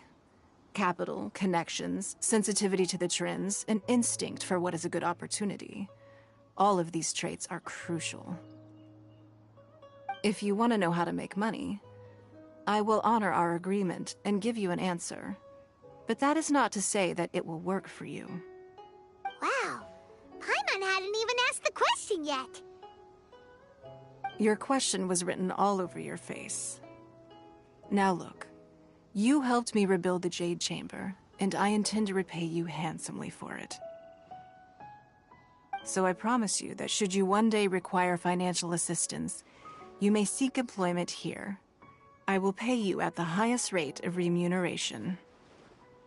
Oh, great! So next time we run out of Mora, we just need to come to Ningguang? No more questions from us. Shenhe, you got a question? Me? Yes, this is a group effort. Thank you. But I don't have anything to ask. Are you sure? This is a once-in-a-lifetime opportunity. I'd urge you not to squander it. Yeah, just don't waste it. Hold on a second. Paimon can probably think of another one. Lady Ningguang, do you think I can ever fit in Liyue Harbor? Now that is an interesting question. Liyue Harbor is very inclusive. As long as you respect the rules here, you will not be turned away. So, the key is whether or not you yourself can develop a sense of belonging in Liyue Harbor. Huh. A sense of belonging? Yes. To become fond of a place, to feel part of it, it always requires a reason.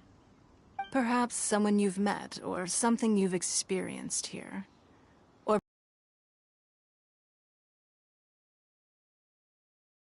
in short, everyone needs a reason to stay. I hope you can find yours soon. I see. Hey, what's going on? I just went to see the fleet. I'm a little later than expected.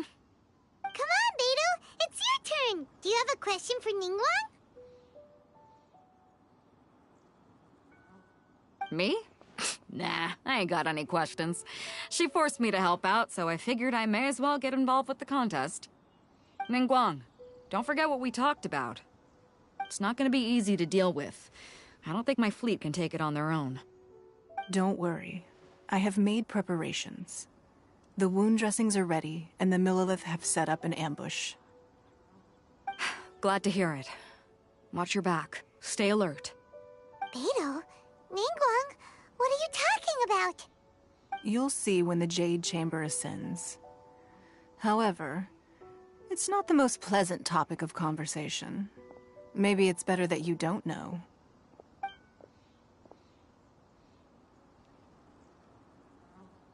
When I first set foot in the Jade Chamber, I stood at the edge of the platform and looked down upon Liyue Harbor far below. At that time, I dreamed that one day the Jade Chamber's shadow would be seen in all 7 nations of Teyvat. My wish has not changed to this very day. However, it is not only out of consideration for myself that I have built the Jade Chamber anew at this time. I hope the Jade Chamber will always float in the skies above Liyue Harbor, bearing witness to the prosperity and peace of the human world. And I hope that you can all witness it with me. Let the Ascension ceremony commence!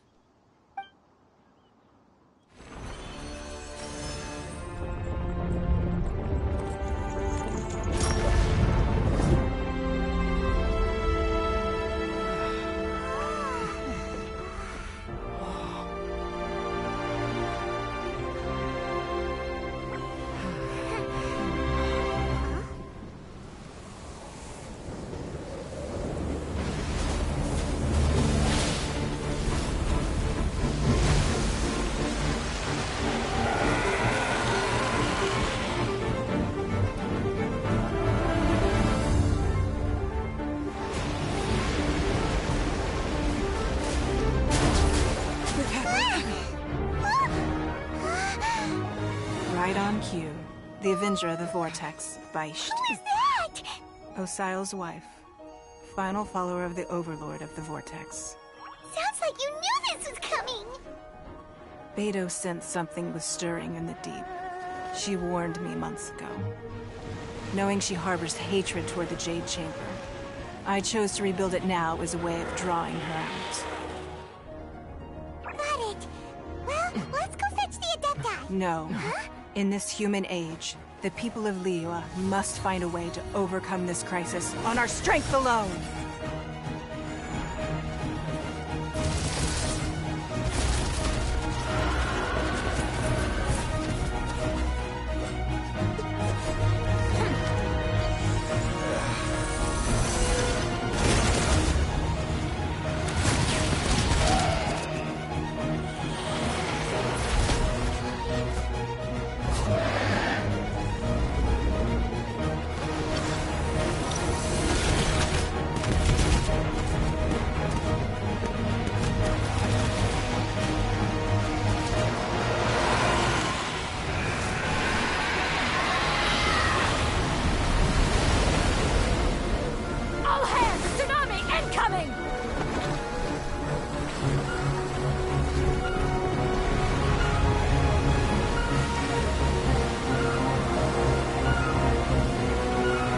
What's that?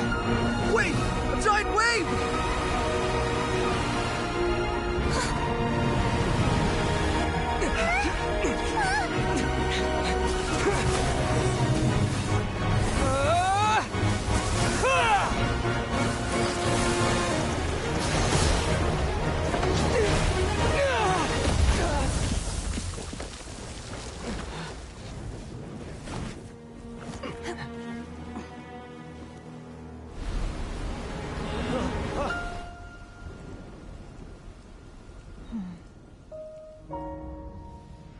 You are a cursed child. Your life brings nothing but disaster to us all. At least if you die, I can bring her back. The day you learn how to use your strength for the good of others is the day that you can truly become part of human society.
What are you doing here?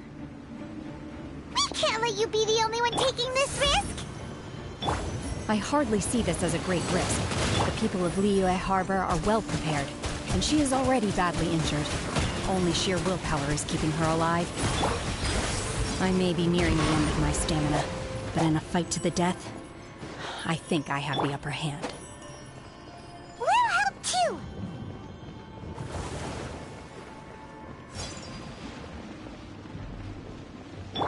Not now.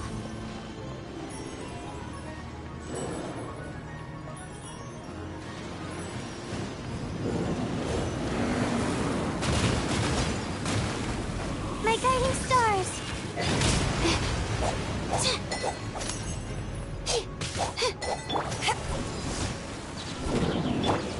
Submit for judgment.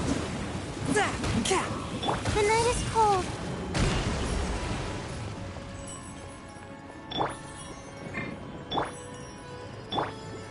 Wipe out!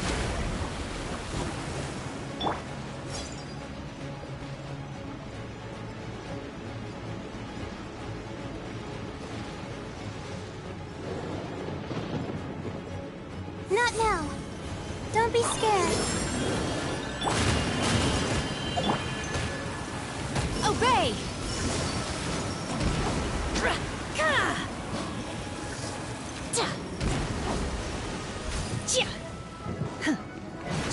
Unleash! The night is cold.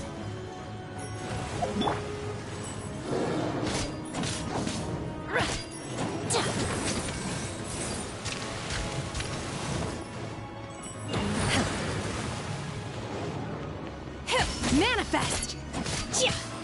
My guiding stars. Not... Go!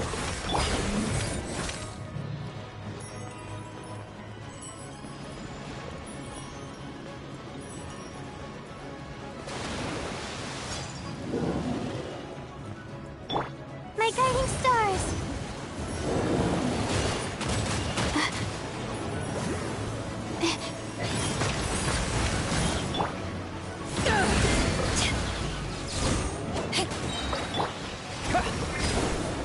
One with my blade. From whence you came. Come on. The night is cold.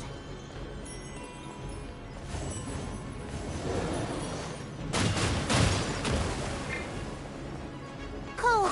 Mine to command. Not now.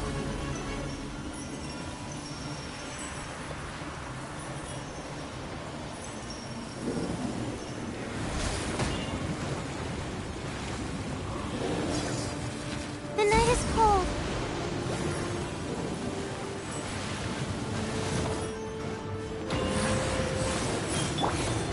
To ashes! My guiding stars.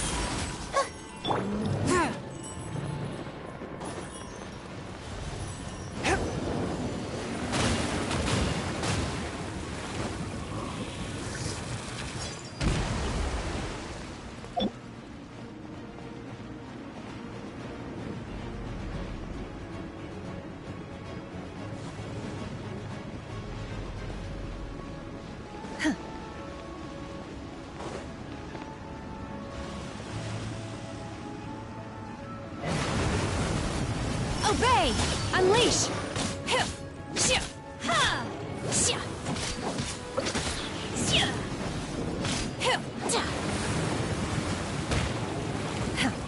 Obey! Cryo Incarnate! The night is cold.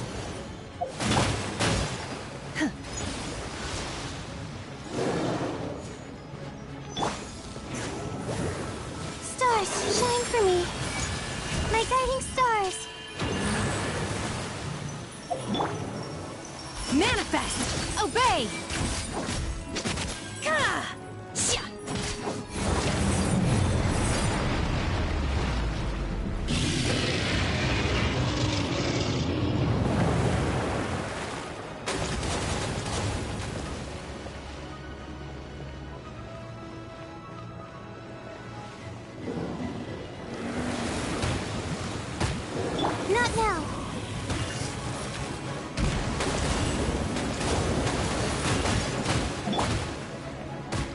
Manifest!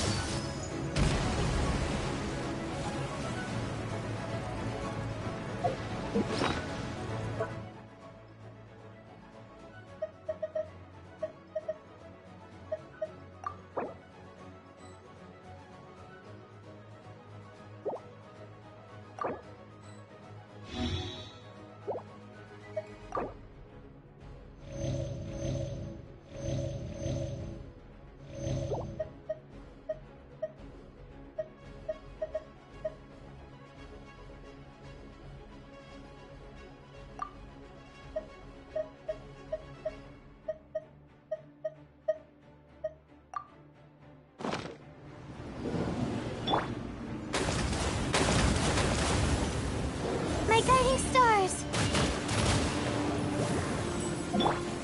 Unleash!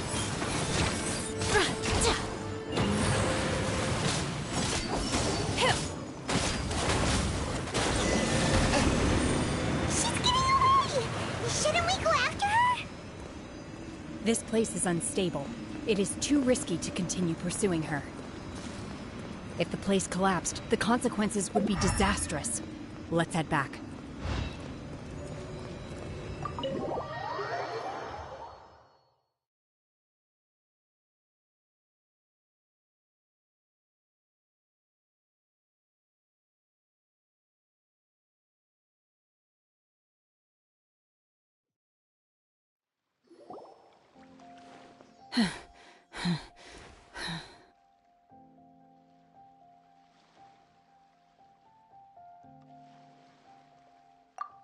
I'm just a little exhausted. Otherwise, fine. I wanted to deal with it myself. I didn't expect you to follow me. Don't worry. She's not coming back anytime soon. After an injury like that, she'll likely seek refuge somewhere else. How did things go underwater? It's been dealt with. She was injured before entering the water. It didn't take too much effort to finish the job. Good. So the crisis has been safely averted. When you visit the Jade Chamber in the future, you will be afforded generous treatment. Lady Ningguang, the fleet reports that the sea monster has left Guyan Stone Forest and the surrounding waters have returned to normal. Thank you. How are the Millilith? Thanks to the medical supplies you prepared and Lady Keqing's command, our losses were minimal. Of course, we owe huge thanks to this young lady for her help. On behalf of the entire Millilith, thank you for your service.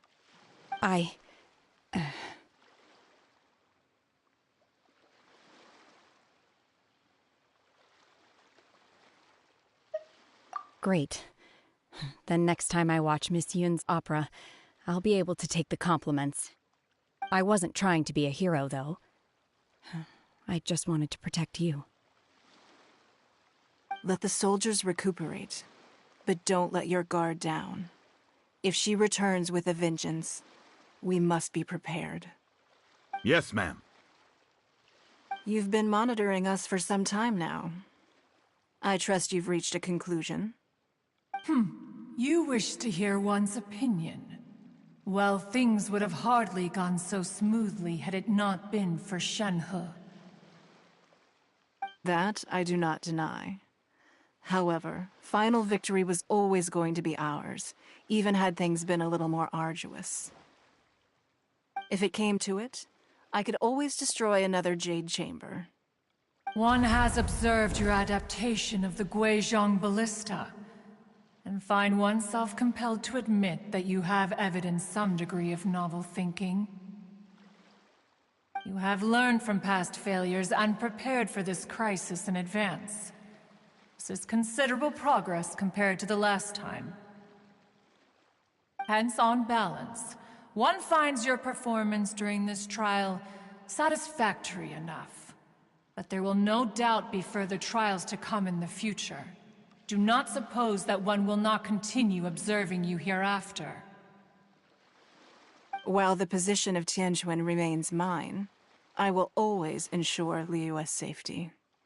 Shenhe, One saw you secretly venture out from the mountains a few years ago, and noticed the air of dejection in which you returned.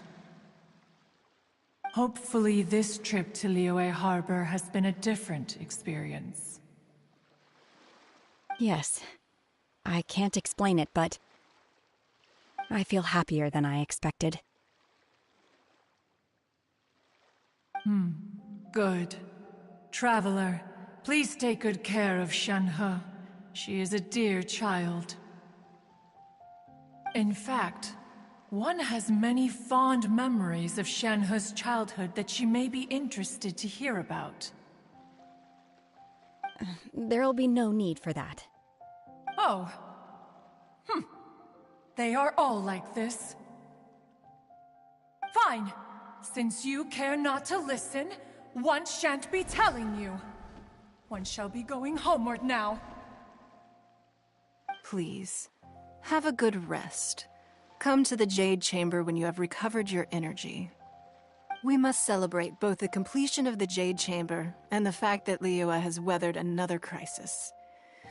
This banquet must be the most spectacular ever.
I take my meals cold to quiet the spirit and calm my vital energies. Genshin infused water with ice is the most effective.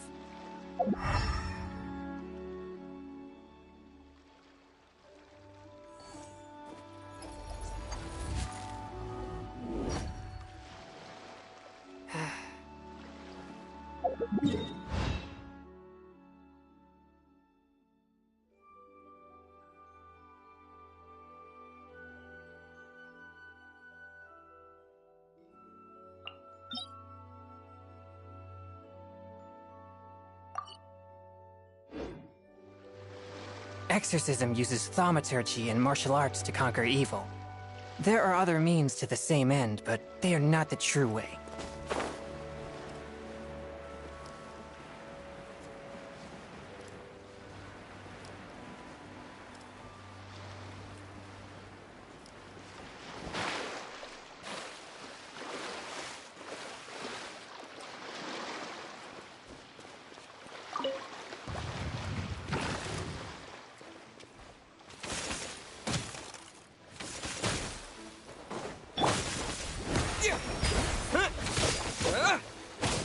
Bombs away!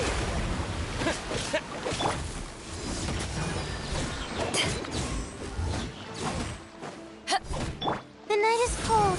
My guiding...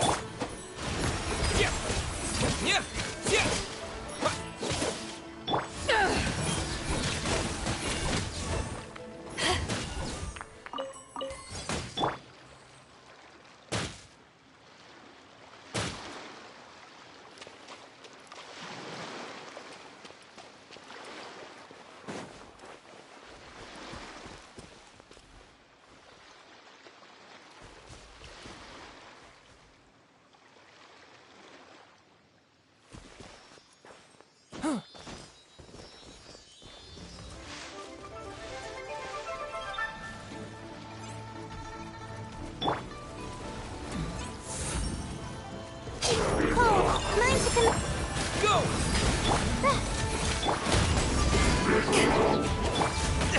But how? Spirit Blade! Attack! Attack! That's against the rules. Not now. Don't be scared. Water jet!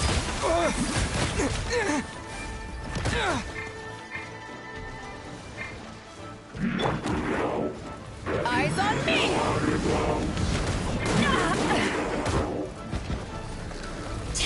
My guiding stars. The night. Go!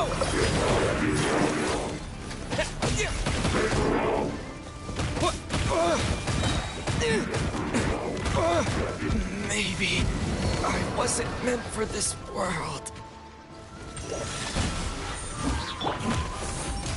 Oh, mine's a command.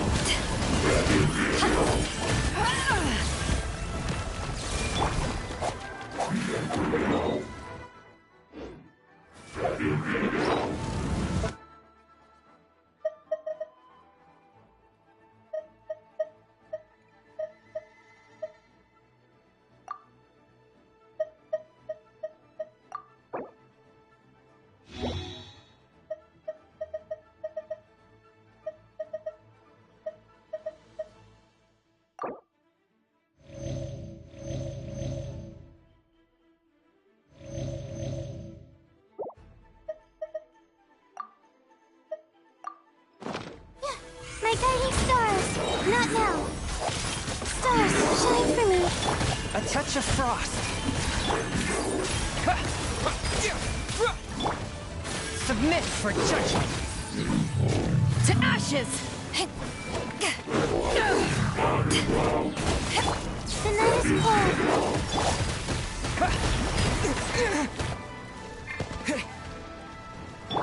Don't be scared. Come on! That's not fair!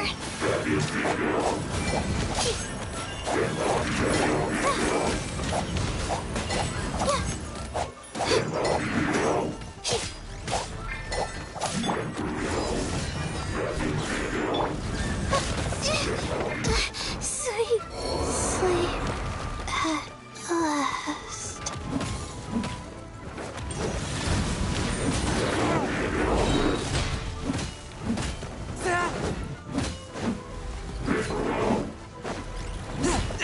But how? Ah!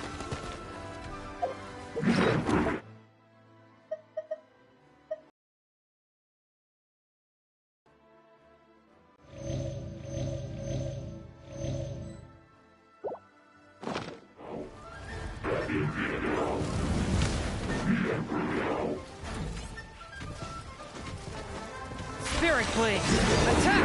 Swift and merciful! But how?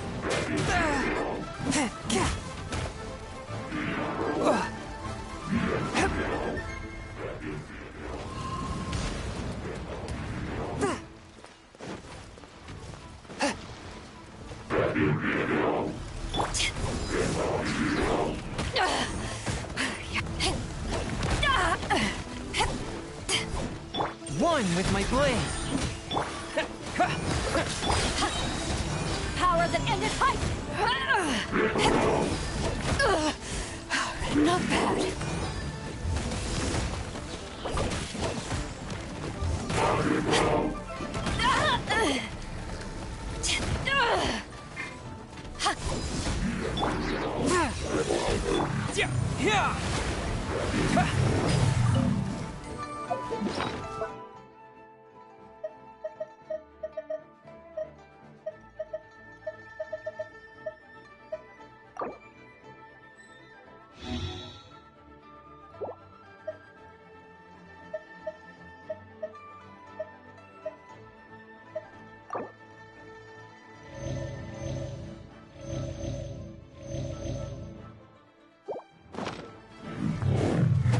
My guiding stars! From whence you came!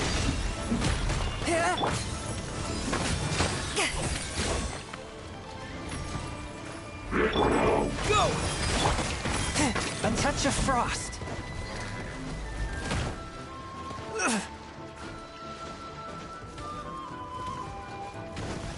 Swift and merciful. Go!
It was worth the trouble.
It was worth the trouble.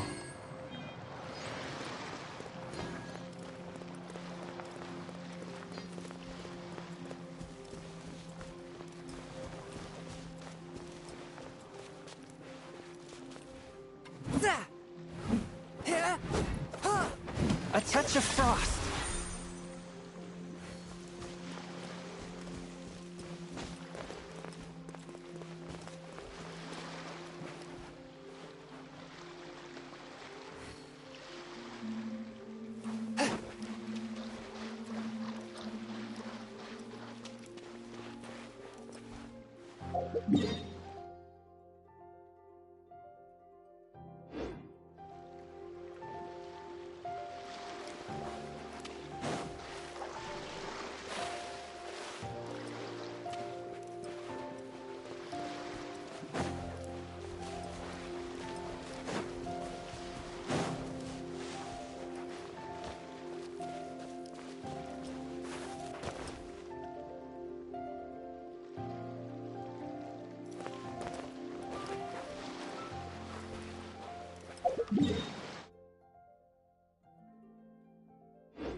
I ride on wind and cloud alike.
jet!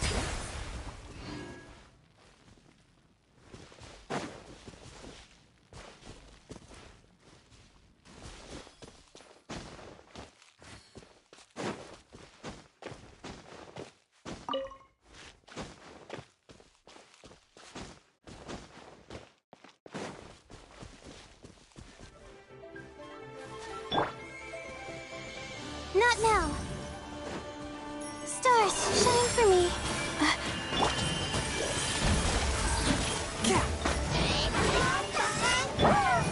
Water jet! Eyes on me! Bombs away! Spirit blade! Attack! Swift and merciful!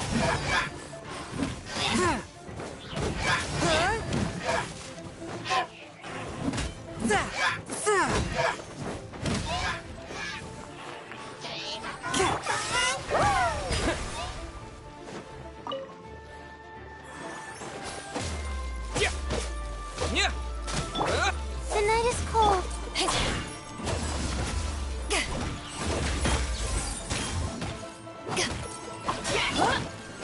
Water jet! Submit for judgment!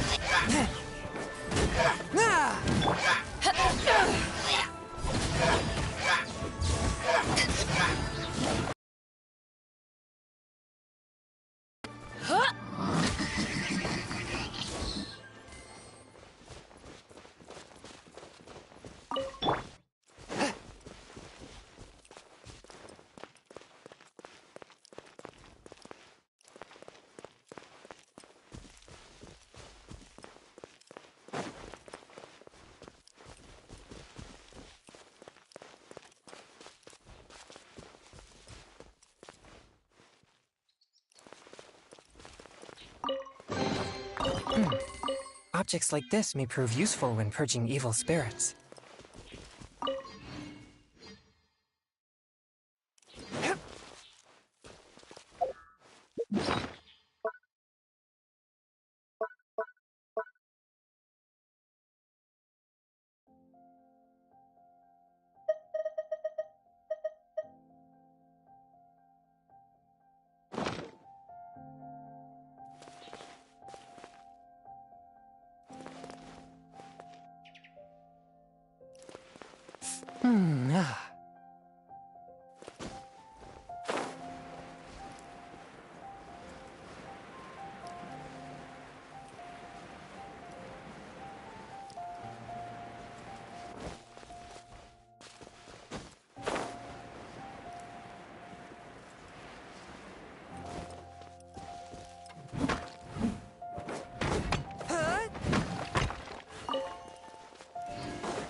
chamber.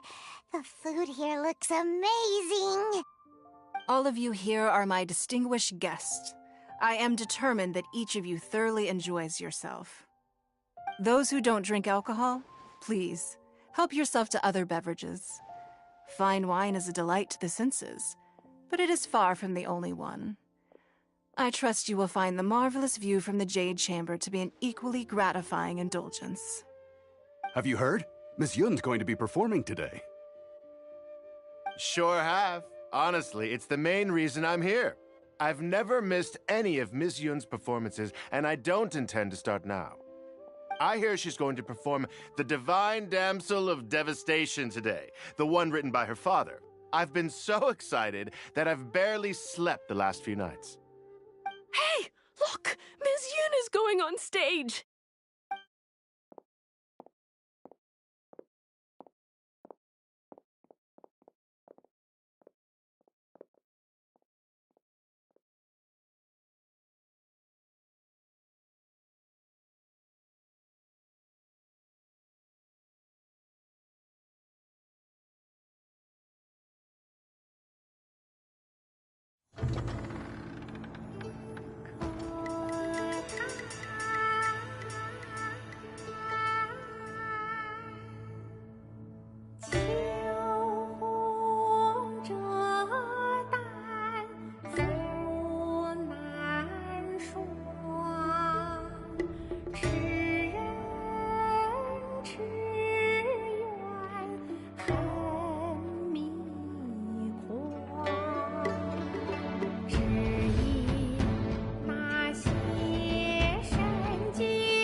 神女劈冠到这里本该接近尾声，但今日我再添一笔，唱与诸位听。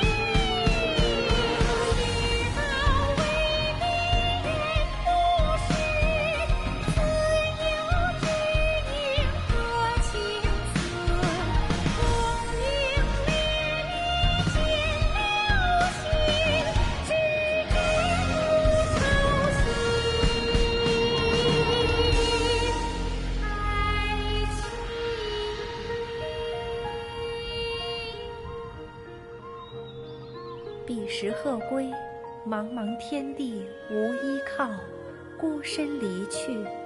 今日再会，新朋旧友坐满堂，共聚此时。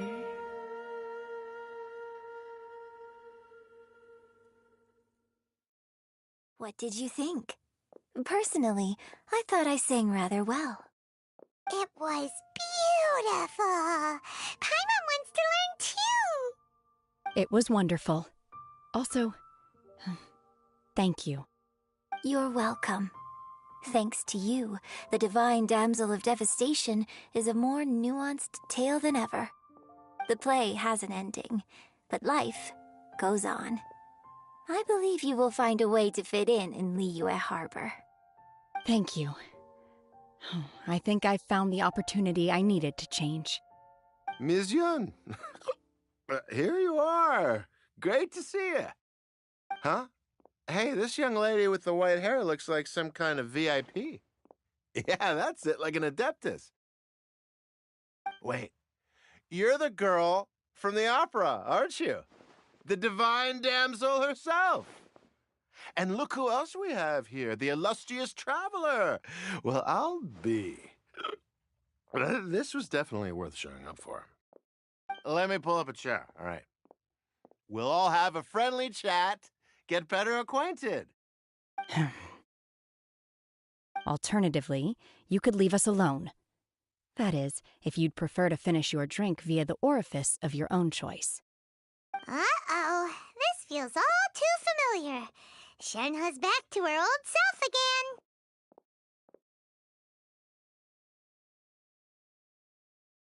Hey, what are you doing? Calm down, Shenhe. Calm down.